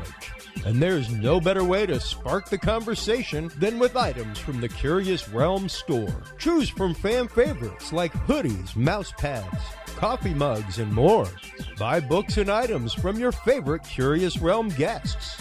Get your hands on the latest gear for paranormal investigations and experiments we discuss on the show. Open your web browser and stop on by the Curious Realm store at curiousrealm.com/store to buy the latest Curious Realm wear and out-of-this-world gifts for yourself, your family, or a mind that you want to open. That website again is curiousrealm.com/store.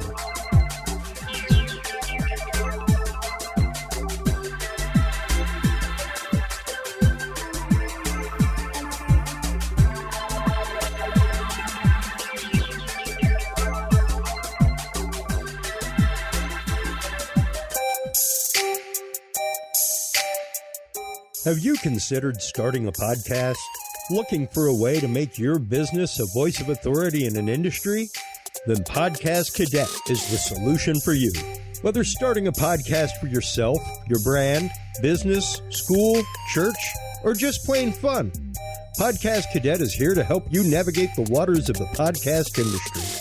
Specializing in one-on-one consultation and training with industry professionals in fields ranging from podcast technology and editing to distribution, monetization, and even social media strategies.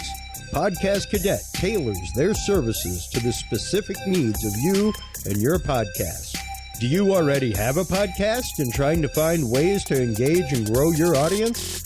Sign up for your Podcast Cadet audit today and let us help you explore new and exciting ways to leverage your content and elevate your podcast brand to whole new levels. From consultational workshops to affordable podcast production and maintenance packages, Podcast Cadet is your one-stop shop for everything podcast related on the internet. Visit podcastcadet.com today to sign up for your consultation or training and use code CURIOUS20 to save 20% off your entire purchase. That website again is podcastcadet.com. Well, hello, everybody, and welcome back from that commercial break. Thank you so much to all of our sponsors, especially WebWorks Wireless. They are out there providing no credit check, no data cap internet for your home, your camp, your business, your car, your mobile show, like mine. Whenever we are live streaming every week, our live stream on the website comes to you via our router from WebWorks Wireless. So stop on by, check them out, everybody. WebWorksWireless.com is the website. Amazing, amazing service. Our guest in this segment is Bob Spearing. He is the Director of International Investigations for MUFON, as well as heading up a new project for MUFON that we will get into a little bit later in the show called Project Aquarius.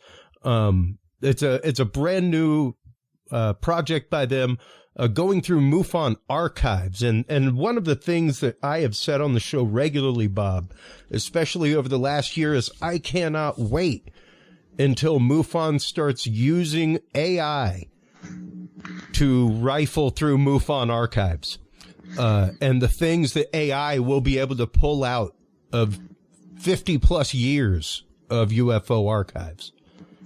Yes, it will be amazing when we get to that point. The initial thing that we want to do as far as when we get an AI system is to take all of the symbols that people have written to us and drawn for us and claimed were on the outside of objects that they saw, and we want to crunch it to actually see if it's truly gibberish or if there might really be, patterns and discernible language within those symbols. So that's probably going to be our first foray into AI when we get it.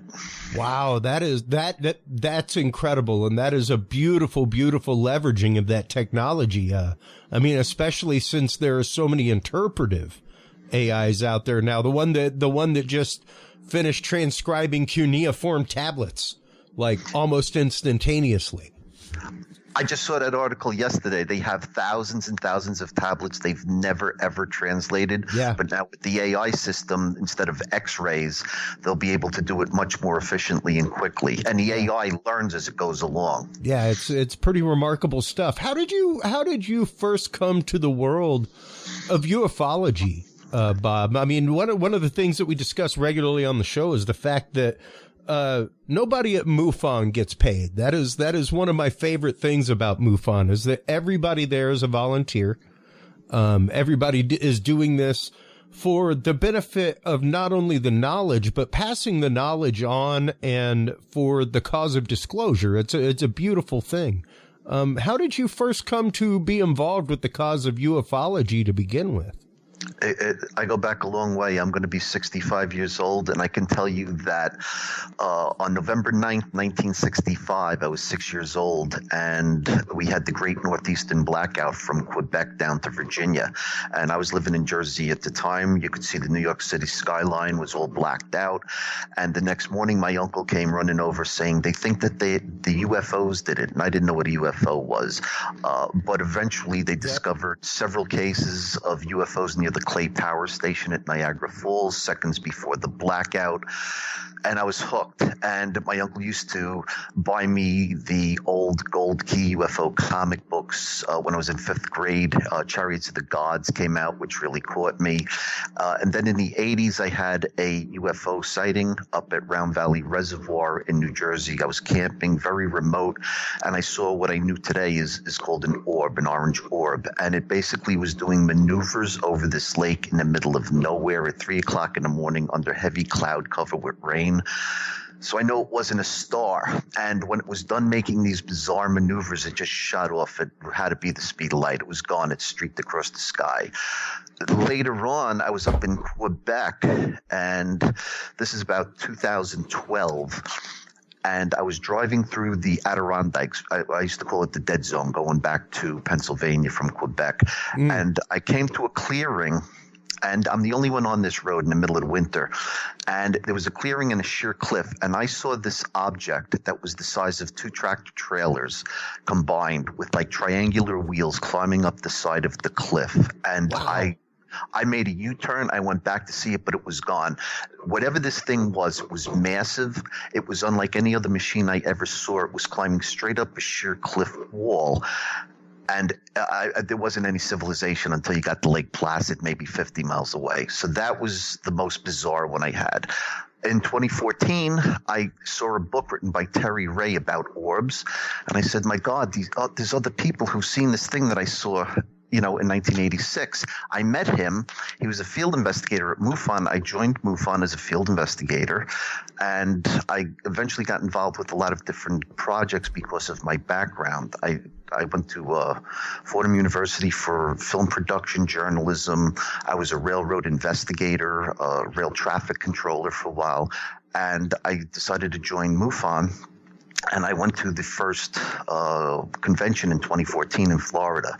Oh, wow. And that's where I met Marquetta and all of the people there at the time.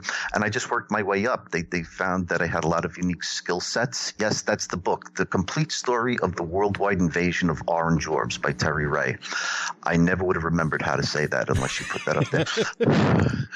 And the rest is history. I started working with people like Katie Page on redacting our Mars files.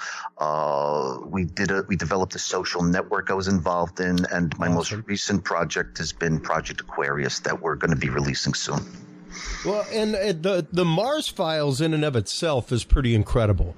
The fact that there is huge access and public access to the archives that you guys have. That is the one thing that I've held that I love about MUFON more than anything, is that they have had, probably more than anybody, the most unified reporting process since their inception. There's NICAP, things like that have had a reporting process. Things have changed over the years, but MUFON, they have a fantastic process for taking in a witness statement and processing data through field investigation, things like that. It is a beautiful field of data that you guys have assembled there. And to be able to give access to that, not just to average people and non-members, but to members as well, is incredible. It's awesome. Yes, the current system, that we call it the CMS, the case management system, has 135,000 computerized cases. prior to the CMS, everything from 1967 till 1995 were paper reports. And basically what MUFON did was we investigated them, filed them, and eventually we got around to scanning them. And then the last person who was in charge of the project, Katie Page, the Colorado State Director for MUFON, she put together a team to start redacting them. And basically there's about 6,000 plus pages of old paper reports that the world has never seen. And they're going to be coming out very, very shortly. And it's going to be part of the larger Project Aquarius library. The interesting thing about MUFON compared to, say, NICAP or CUFOS or NUFORC, we're the only organization right now that actually investigates the reports that we get. Yes. Peter Davenport, NUFORC, he has about 170,000 cases, but he doesn't do any investigation. And CUFOS and NICAP really are legacy groups at this point that just have older reports. So what you're looking at right here is what the interior of the Project Mars library is going to look like. Room 1 will be these 6,000 plus pages of our old paper reports. If we go to the right, in March, the final room that we'll be doing will be a multi-level UFO map. It will have the MUFON cases on top, 135,000 pegged to a global map with GPS coordinates, plus all of the attachments such as videos and photographs when you click on a location where a sighting is. The next level of the map will be the NICAP chronology, which Fran Ridge has graciously given us access to turn into a map level. Incredible. We have another USO level map. We're going to have a NUFORC map, and we're working with the Archives for the Unexplained in Sweden to actually use some international databases they have. So it's going to be a multi-level map, nothing else like it. We also took 7,000 illustrations that witnesses sent us from the 135,000 case database that MUFON has and CMS. Some of these drawings, Chris, are works of art, and we have over 7,000 of them from cases 1 through 135,000. What's really interesting about the drawings are that you begin to see patterns over and over and over again. Chevrons with blue lights, triangles with pink lights. It's not one-offs. There is a recurring pattern in all of these drawings. Also free to the public, as the other parts of the Project Aquarius library will either be by subscription or by a membership level. We will have a free public domain library of literally tens of thousands of newspaper articles, including the first file cabinet of APRO files that weren't lost. Yes, and I have to give kudos to David Mahler at this point for getting hold of that legendary third file cabinet. Yeah. All right. Yeah. That family wouldn't give up for like 50 years. I can't wait to see what's in that. And so I'm very, very happy about that, and kudos to him. Absolutely. The library is also going to have all of our historic journals from 1967 up until 2010. We're also going to have launching in stages the collections of Bob Pratt, Colonel Rupert will be first, and Leonard Stringfield, which we still have to redact because there's some very, very sensitive stuff there. But we have 65 of his notebooks scanned, and they just need to be redacted. Now I've got to ask, because my audience would ask me why I didn't ask, Bob. Why the redactions? It's to protect people. Some of the people in Stringfield's notebooks, they're still alive. Some of them were in very sensitive, positions. So it's just like we do with all of our witnesses in the CMS. We do not allow anybody to see any witness contact information at all. Well, and no different. I was just about to say, no different than any remote viewer pool where you are viewer 189-2, so that nobody will come and try to have reprisals against you for what you view, things like that. You don't want anybody from somebody's notes or journals getting in trouble, losing jobs, families losing pensions, things like that. Which yes, those things definitely happen, especially whenever you talk about folks that have been involved with industrial military complex contracting, things like that. It's out there. So it's just one of those due diligence as a host. If I just went on, I could hear everybody go, whoa, whoa, whoa. I heard the word redacted. Why didn't we ask about that? So, it's not like you are redacting information such as, UFO information regarding, materials, things like that. It's that you're redacting people's actual physical names, addresses, that kind of stuff. As a matter of fact, with the Rupert files, he left them to be for the public one day, okay? And there are very few places where he actually says, please do not ever release this. Otherwise, he had 120 folders and two 3x5 file cabinet cards, index cards worth of material. We have the 2 boxes of index cards scanned, and we have found 96 of the 120 folders that he left behind. And I'm actually traveling to Cincinnati Monday to see if I can find the remaining Rupert files that may be on discs. They misplaced a lot of stuff when they moved from California to Cincinnati a couple of years ago. So I'm going to be trying to straighten out the collection system that they have there on Monday. Well, not just that. I mean, people forget, Bob, how voluminous this becomes. It's a different day and age now when you're dealing with digital data, when you're dealing with things like the little note tablet that I have in front of me, where I can take notes all day and then make it into a PDF and send it. There are stacks. And so like a case file used to be like a finger thick, 2 fingers thick by the time you're done with it. So you start getting into hundreds of thousands of case files. That's a warehouse full of data, quite literally. Well, just for example, in the Mars files, there's over 6,000 cases. Just the Cash Landrum affair that John Schussler was the investigator on that. That I was the one who redacted that file to protect the witnesses. It was 81 pages. One file out of 6,000 was 81 pages. So you can imagine how much stuff. Here's the other issue. Some people have complained that why did it take MUFON 20 years, to release all of this stuff? And basically part of it was the technology wasn't fully developed yet.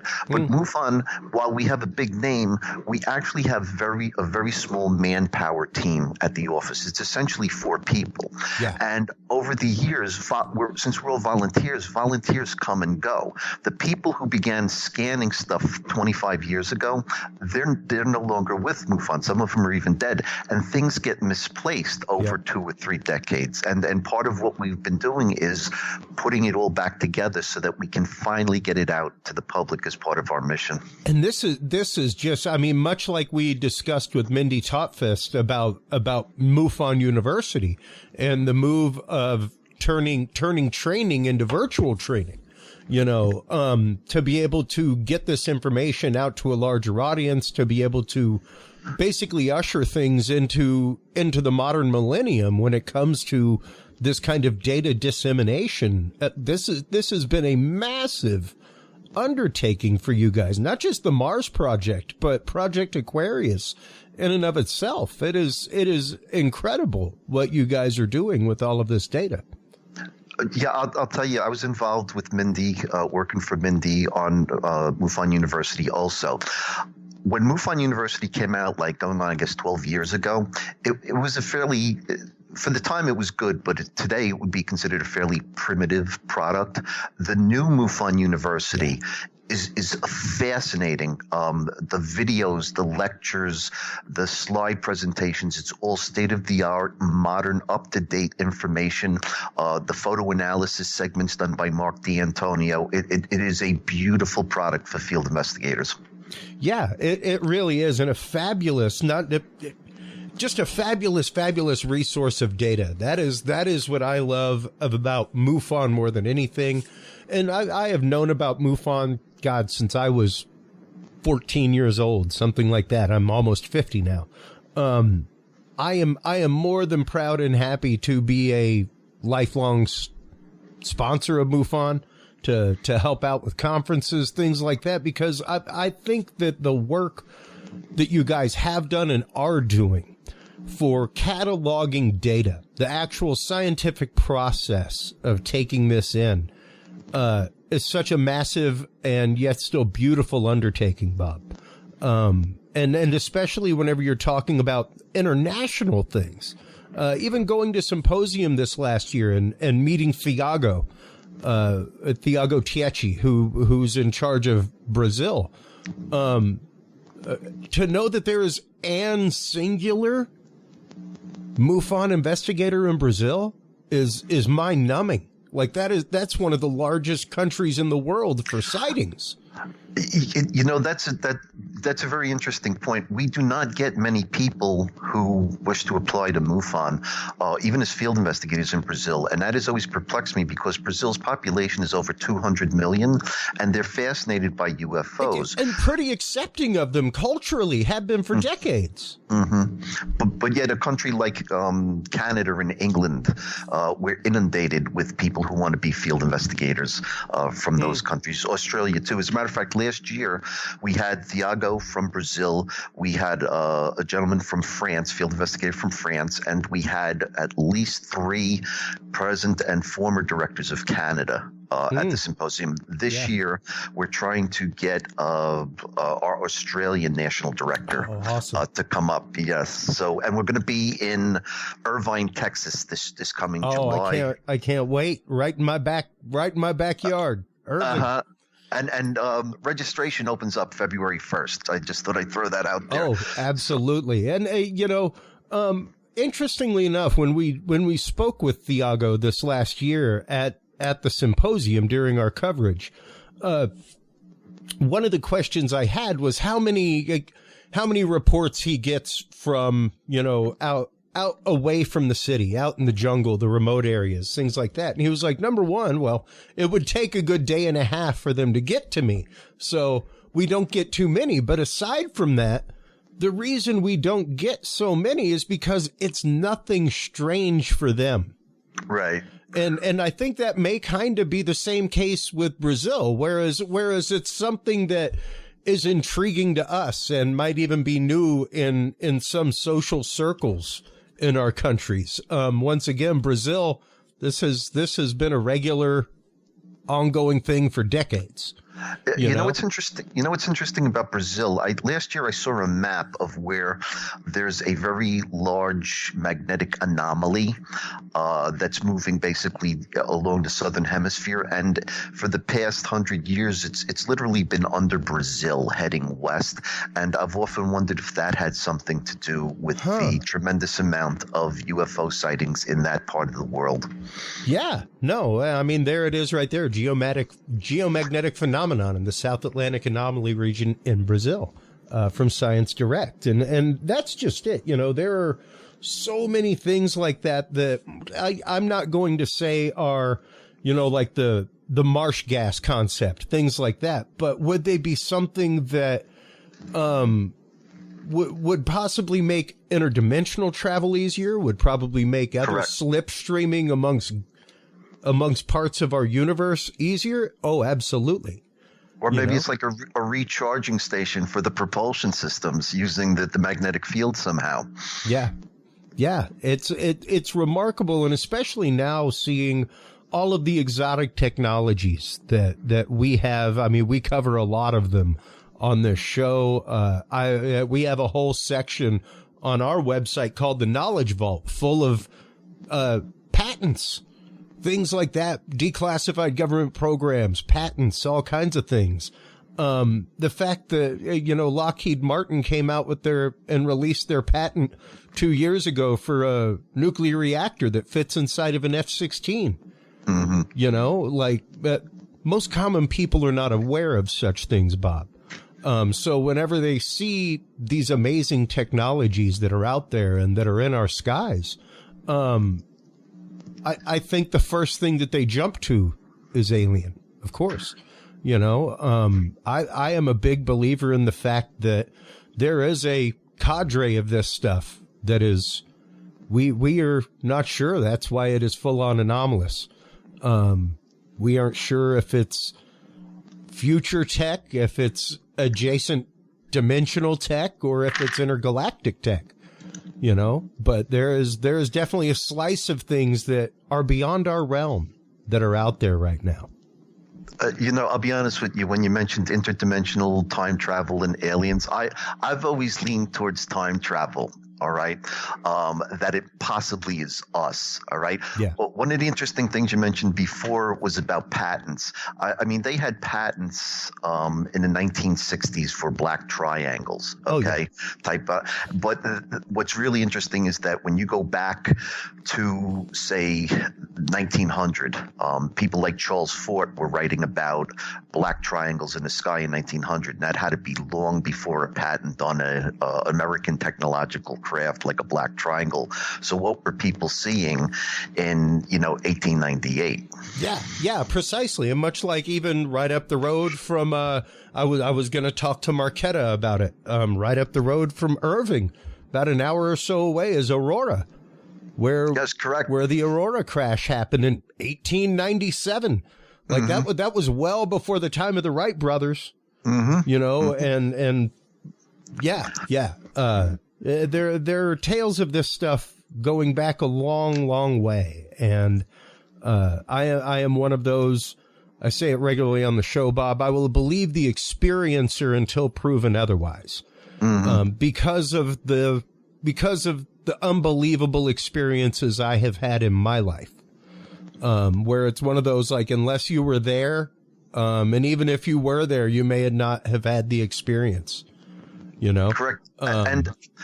And I'll tell you, as far as experiences, the main argument against them is that there's no physical evidence left. And I don't think that's always true. Yeah. All right. But one of the things, and I'm a patterns guy, I'm always looking for patterns. If you really analyze experiencer reports, it is the same phenomenon over and over and over again. Just the other day, I was going through reports, and the amount of people who claim that they're paralyzed in bed, a hooded figure comes in, or a figure with a glowing head, and begins drilling behind their left ear. I mean, I have a dozen of these same scenarios. So you can't say that these people are all just making it up out of whole cloth. These people are experiencing a similar phenomenon where they believe an entity is actually drilling into their skull on the left side. It's always the left side, too. Interesting. And is anything left behind in these cases? Any physical evidence?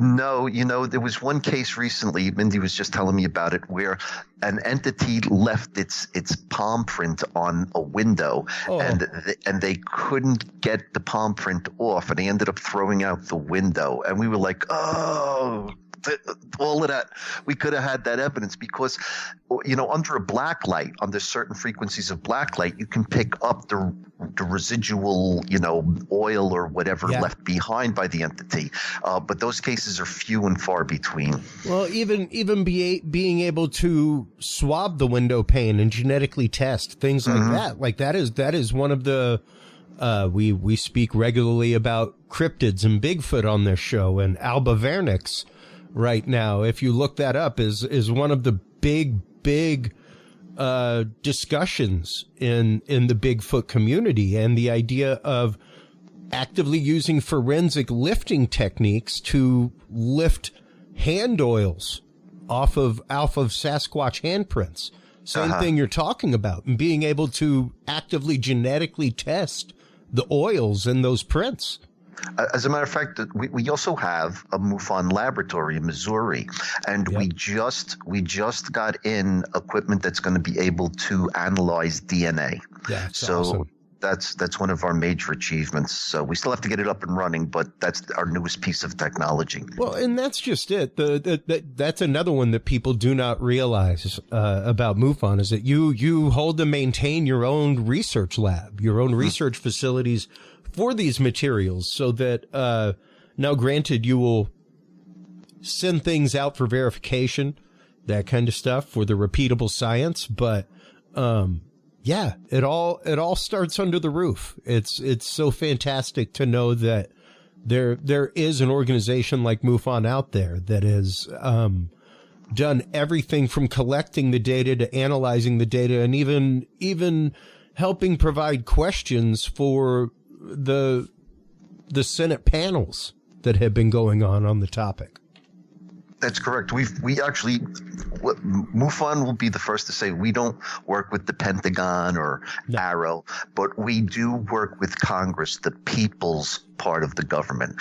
We're especially close with Congressman Tim Burchett and Congressman Andre Carson, who we consider friends of MUFON, and we send them quarterly reports, basically statistical reports of what our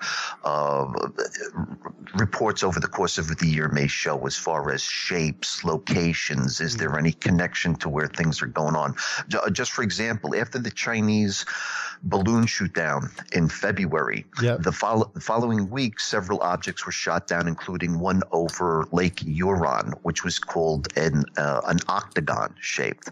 And we actually went into the MUFON CMS, which is searchable, and what we found was startling. The amount of octagon-shaped objects, all with similar light patterns on their bellies, including one that was seen in exactly the same place as the Lake Huron shoot down only 2 hours earlier.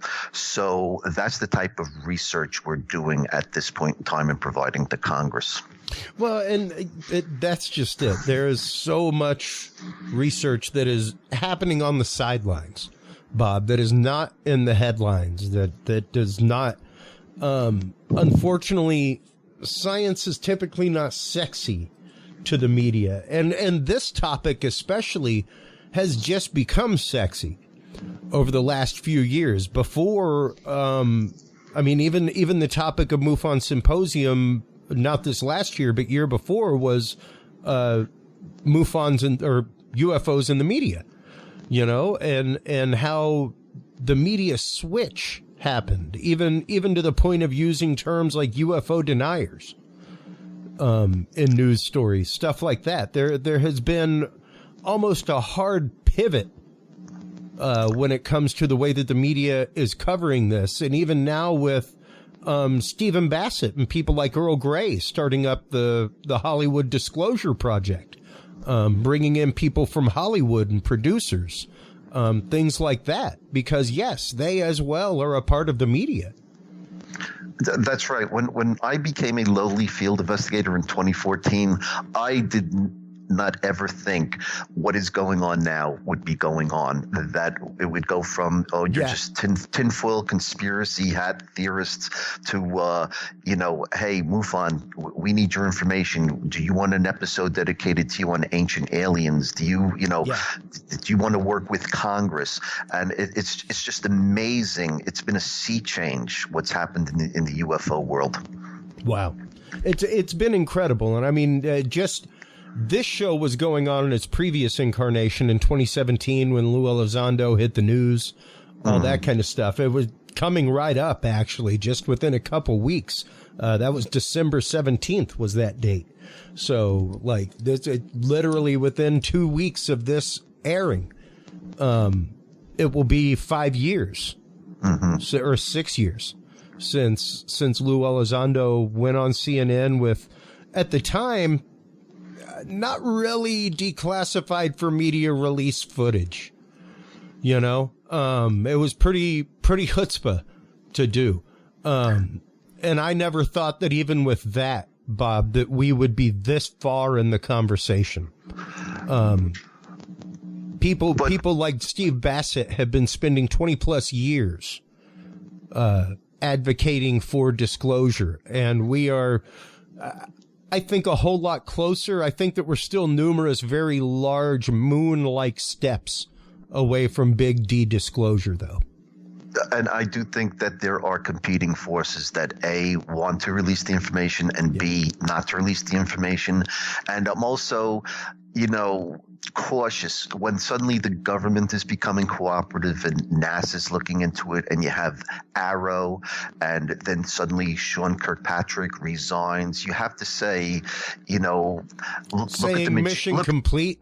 Or look at the magician's other hand, because, what else might be going on that all of a sudden is this sudden change, this pivot? Yeah.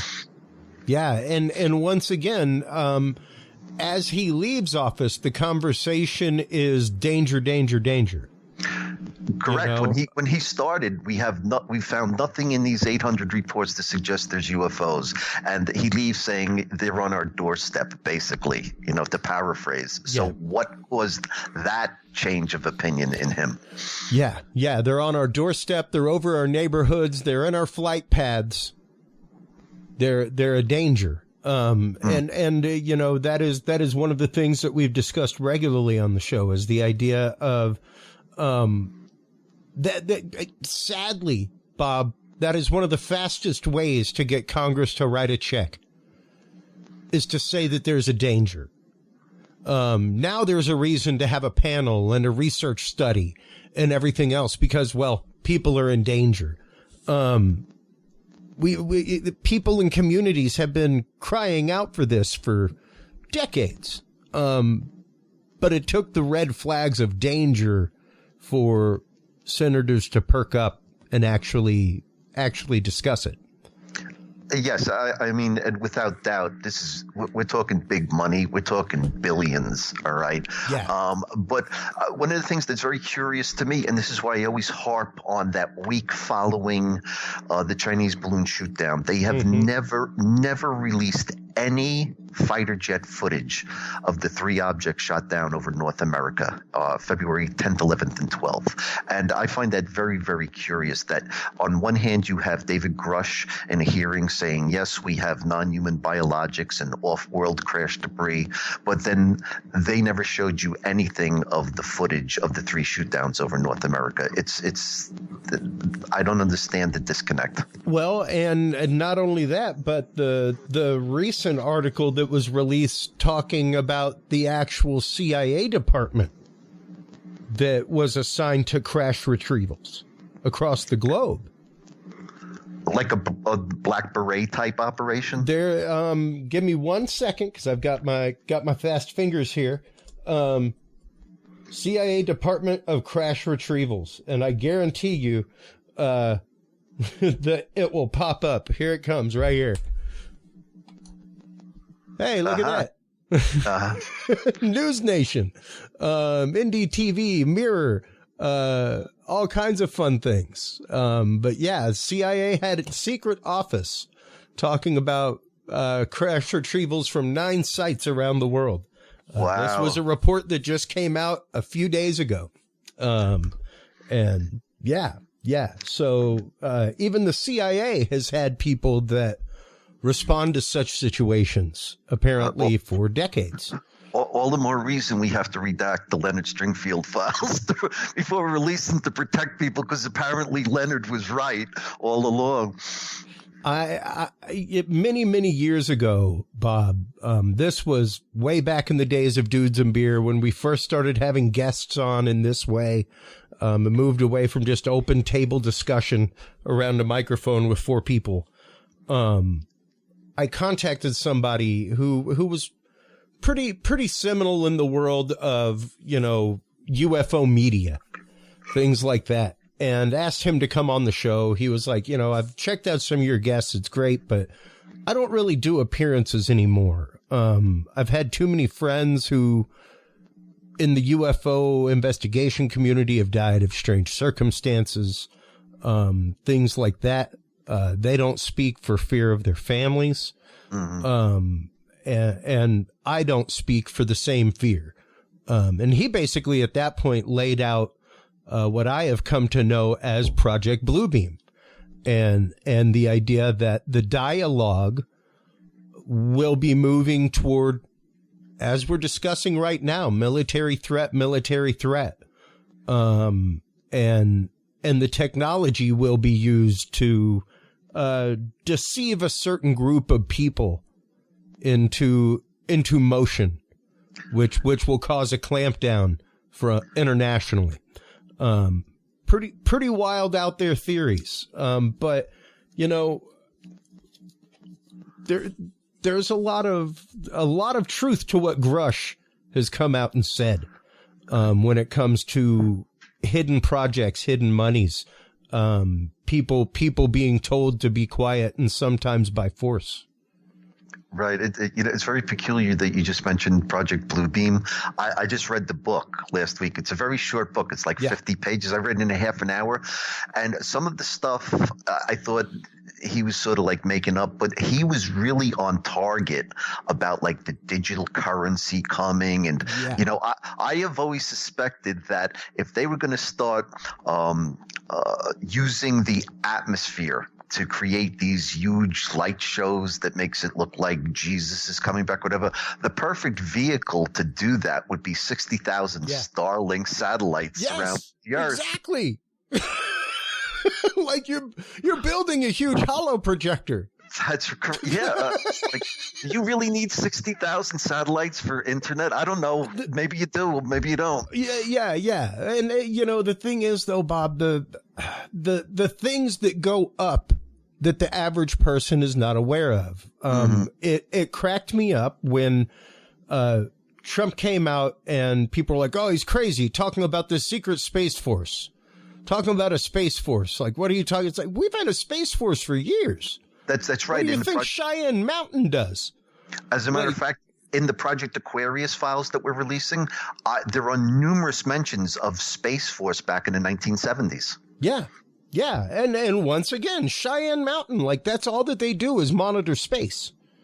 They monitor all the satellites, all kinds of stuff. But at the same token, the X-37B, which, SpaceX is getting ready to relaunch and put back up, when it landed the first time, it was like, oh, record like 280 days in space unmanned. Like nobody ever even knew it went up. We heard about it after it successfully had its mission and landed. Do you know that I have what I believe is evidence that Starlink was launching long before May of 2019? Really? Yeah, 1996, possibly 1958 near a SAC base in Omaha. That the same type of phenomenon that people see now with Starlink. When people see Starlink like a pilot at 60,000 feet. Yeah, the trails of satellites. It looks, when they first launch, and if it's ahead of them, it looks like one long cylindrical object with a dark spot at one end.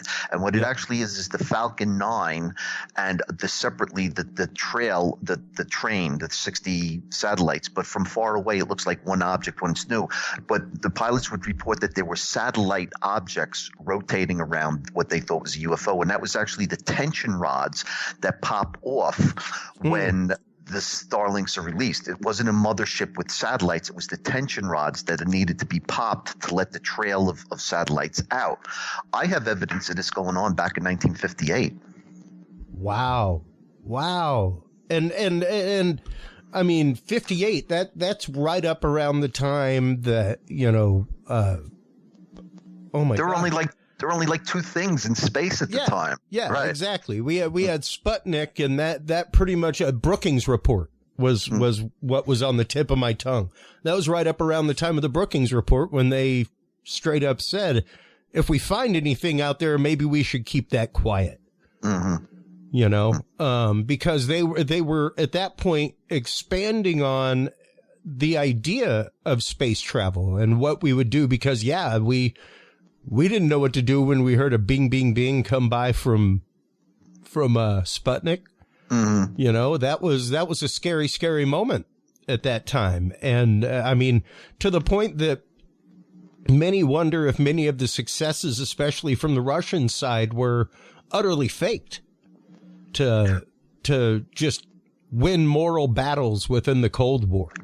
Well, I'll tell you an interesting story about there wasn't a UFO scare when Sputnik was launched. There was a scare in the panic that the Russians were ahead of us, but it was in the November flap of, what was it, 57, when Sputnik 2, I think, was launched with Lack of the Dog. Do you know that same night there were two reports of small alien entities on opposite ends of the United States trying to kidnap dogs? And one of the entities said to a boy, we're civilized people. We don't mean you any harm. We just want your dog. Okay. What? And what? this is it. NICAP chronology. Look it up. There's 2 reports. The thing that's interesting about that to me is that shows you that the aliens or whoever they are, they got tricked that night. They must have thought, whoa, we've been looking at humans. Maybe dogs know how to fly rocket ships too. So we got to kidnap a couple. Not going to lie, they are a little bit more, enlightened. Mm-hmm. One of my favorite memes lately has been the one of the aliens locking their door as they pass by Earth. Isn't that Earth? Yeah, click. And that's something that I've mentioned numerous times is imagine being that intelligent civilization approaching Earth with zero context, Bob. You would be bombarded by all of our transmissions long before you got here. Right. Long before your ranging system ever said like biological entities on the planet, anything like that, maybe you saw something like we do where it's like, there's CO2 in the atmosphere, something like that. But you would be getting all of our radio transmissions, our radio dramas, our news, everything else. That would be the only frame of reference that you have of our civilization. That's what that movie Galaxy Quest, the comedy, that was basically the premise. Is that they thought these TV actors were actually superheroes.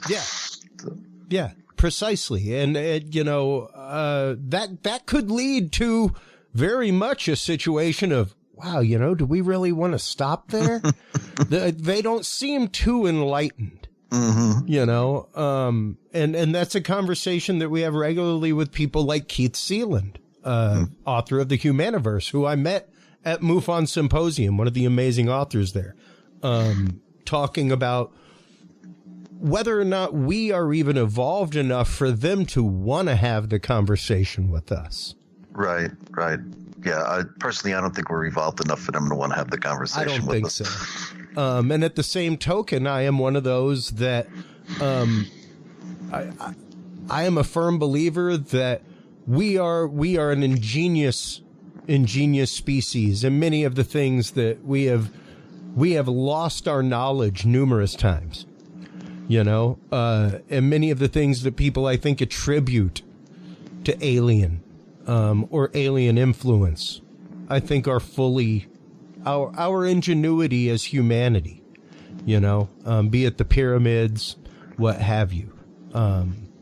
So I'm a big believer in we are able to do a lot of things, and numerous times we have lost knowledge.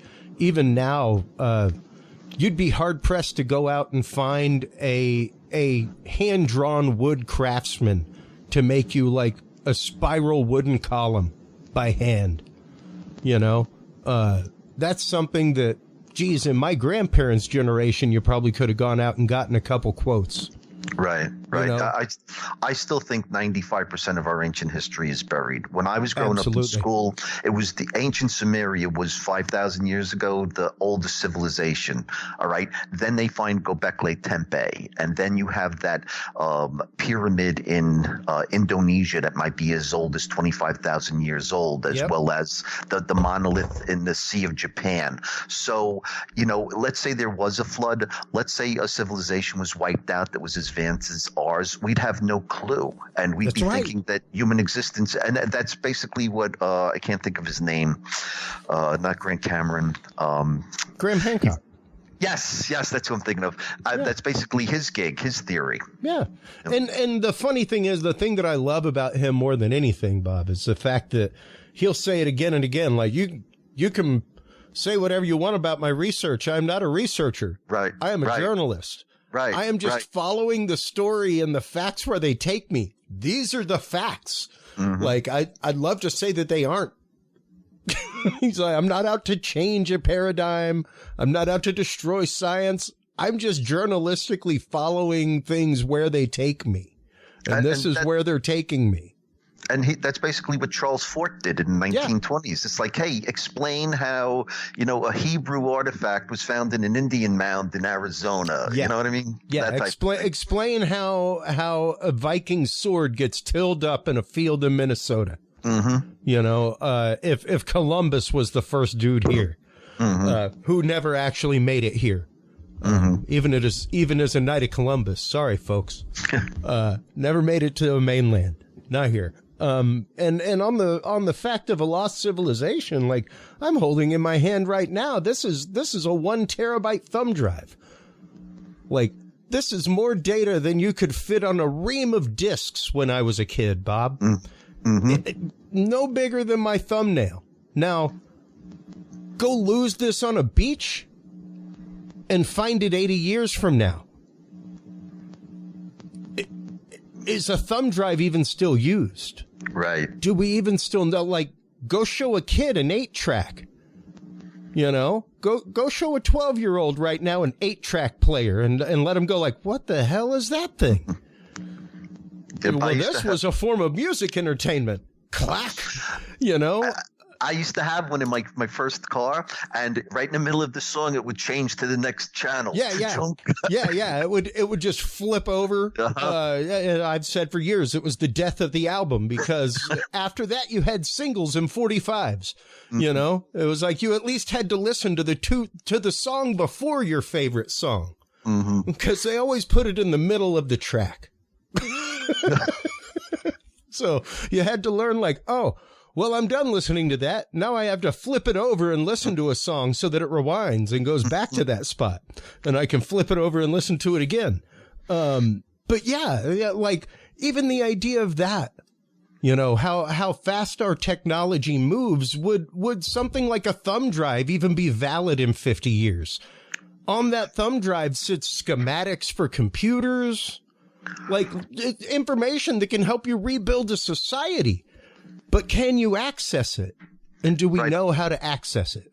I actually have a cousin in Toronto who works for the Canadian government. She's an archivist. Ooh. And that's basically what she does, is they look for alternative forms of storage based on the anticipation of the storage type of system they're using now becoming obsolete. So how do you transfer data from one system to another over decades? That's her job. Yeah. And I'm trying to find the article right now about the quartz disk with storage on it. Because there it is. ZME Science posted the article a few years ago, but small quartz disk can store over 360 terabytes of data. Wow.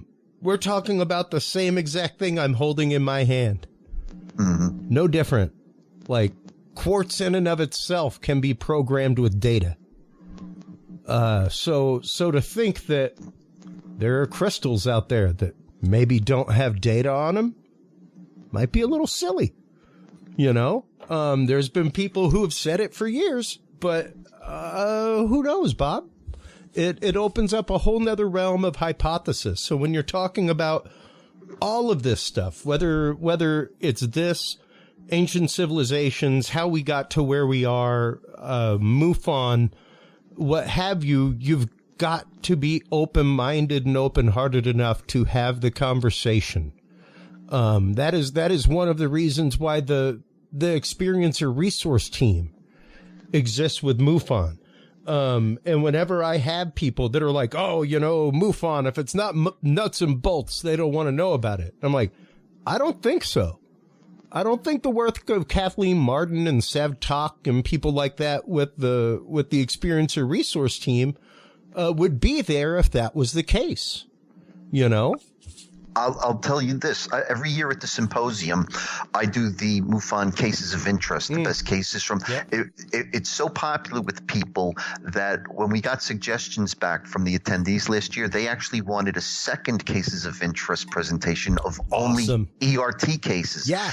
And we're going to do it. We're going to have Earl Grey and George Medich present the best ERT cases of the year at the symposium. That is great. That is great, because the work of the ERT is so entirely important, man. So people do not realize, like I am right now, even as somebody who writes binaural beat and therapy music, my next album that I am working on is an album for experiencers and an album to help soothe experiencers, because once that ontologic shock happens to you, there is a rocking of your reality boat that a lot of people do not realize.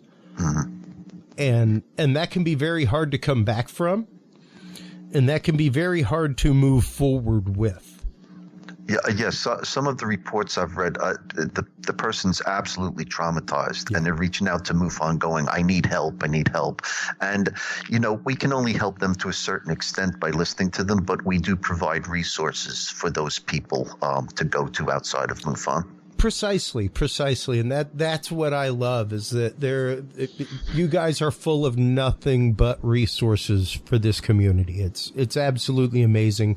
In our last couple of minutes, Bob, how can people become involved? What can they do? Because once again, one of the most beautiful things I love about MUFON is ain't nobody getting a bonus this Christmas.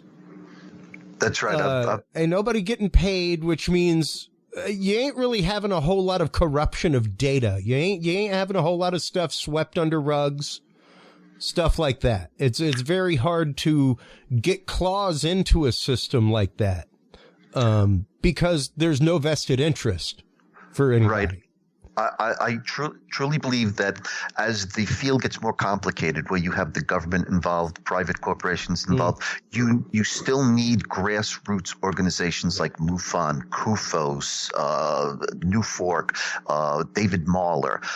The way we do things is we have memberships and we sell products. That's how we support ourselves. The Project Aquarius library is going to be available for only $50 as a subscription, and knowledge is power. Wow. You don't have to become a MUFON member to get the Project Aquarius package. It'd be a yearly subscription.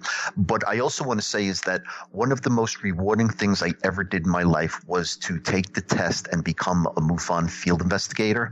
Yep. Because it has literally changed my life. It opened up my eyes to the reality. Speaking with these witnesses, hearing these stories, getting these drawings, doing photo analysis on the videos. It's an astonishing career that you'll never make money on, but it will change the way you look at the universe. So I highly recommend people always, if you're thinking about becoming a MUFON field investigator, you have some sort of background that could help you, but we take anybody, try it out. I really think it will be a rewarding experience. That's why I want to do it. Not necessarily that I have a voluminous knowledge about craft or experiences, things like that. Like, I've talked with tons of people. However, Bob, I have years of experience as an audio engineer, as an audio editor, as an audio reclamation specialist, as a video reclamation specialist, as a photo reclamation specialist, recovering people's old photos, things like that. Doctoring photos, making doctored photos, all kinds of things. So I have a great realm of knowledge when it comes to breaking down things like that. Which, yes, that is one of many cogs in the machine of investigation. So if that is something that I can bring to the table, that's what I want to be there for. And that's what it's about, is what talents can you bring to the table? Because not everybody is a field investigator in the same way. Right. And not everybody fulfills that physical need like that. Some fulfill the need of, like, hey, can you look at this footage for me? Things like that. So there's a ton that can be done when it comes to volunteering with MUFON and becoming involved. I want to thank you for your time. I want to thank you personally, Bob, for the opportunity to be involved with Project Aquarius. I thank you for helping us. I really appreciate it. It was more than an honor. I cannot wait to keep helping anytime and as much as I can. MUFON is one of the causes that we have definitely heavy gotten behind with our show. I think that it is a mission that is hugely important, specifically the charge of investigating these for the good of mankind, and bringing this knowledge forward. So thank you so much for all your work with MUFON and everything that you have done in the world of international investigations, things like that. We'd love to have you back on again, Bob, to talk more about that and more about everything that MUFON does. Well, thank you very much, and I hope I see you in Irvine, Texas in July at the symposium. You will. You will. I guarantee you will. And we will definitely be talking with Seb soon, all that kind of stuff. We'll be having you guys on before the upcoming conference, everything else to help promote it. So please do hold the line while we close things out with the audience. And thank you so much for your time. I appreciate it, Bob. Thank you. All right. While you are online checking out everything from MUFON, folks, MUFON.com is the website. This upcoming July is the MUFON Symposium right here in Texas. While you're online registering for that, joining MUFON, becoming a field investigator, everything else, make sure to stop on by Curious Realm.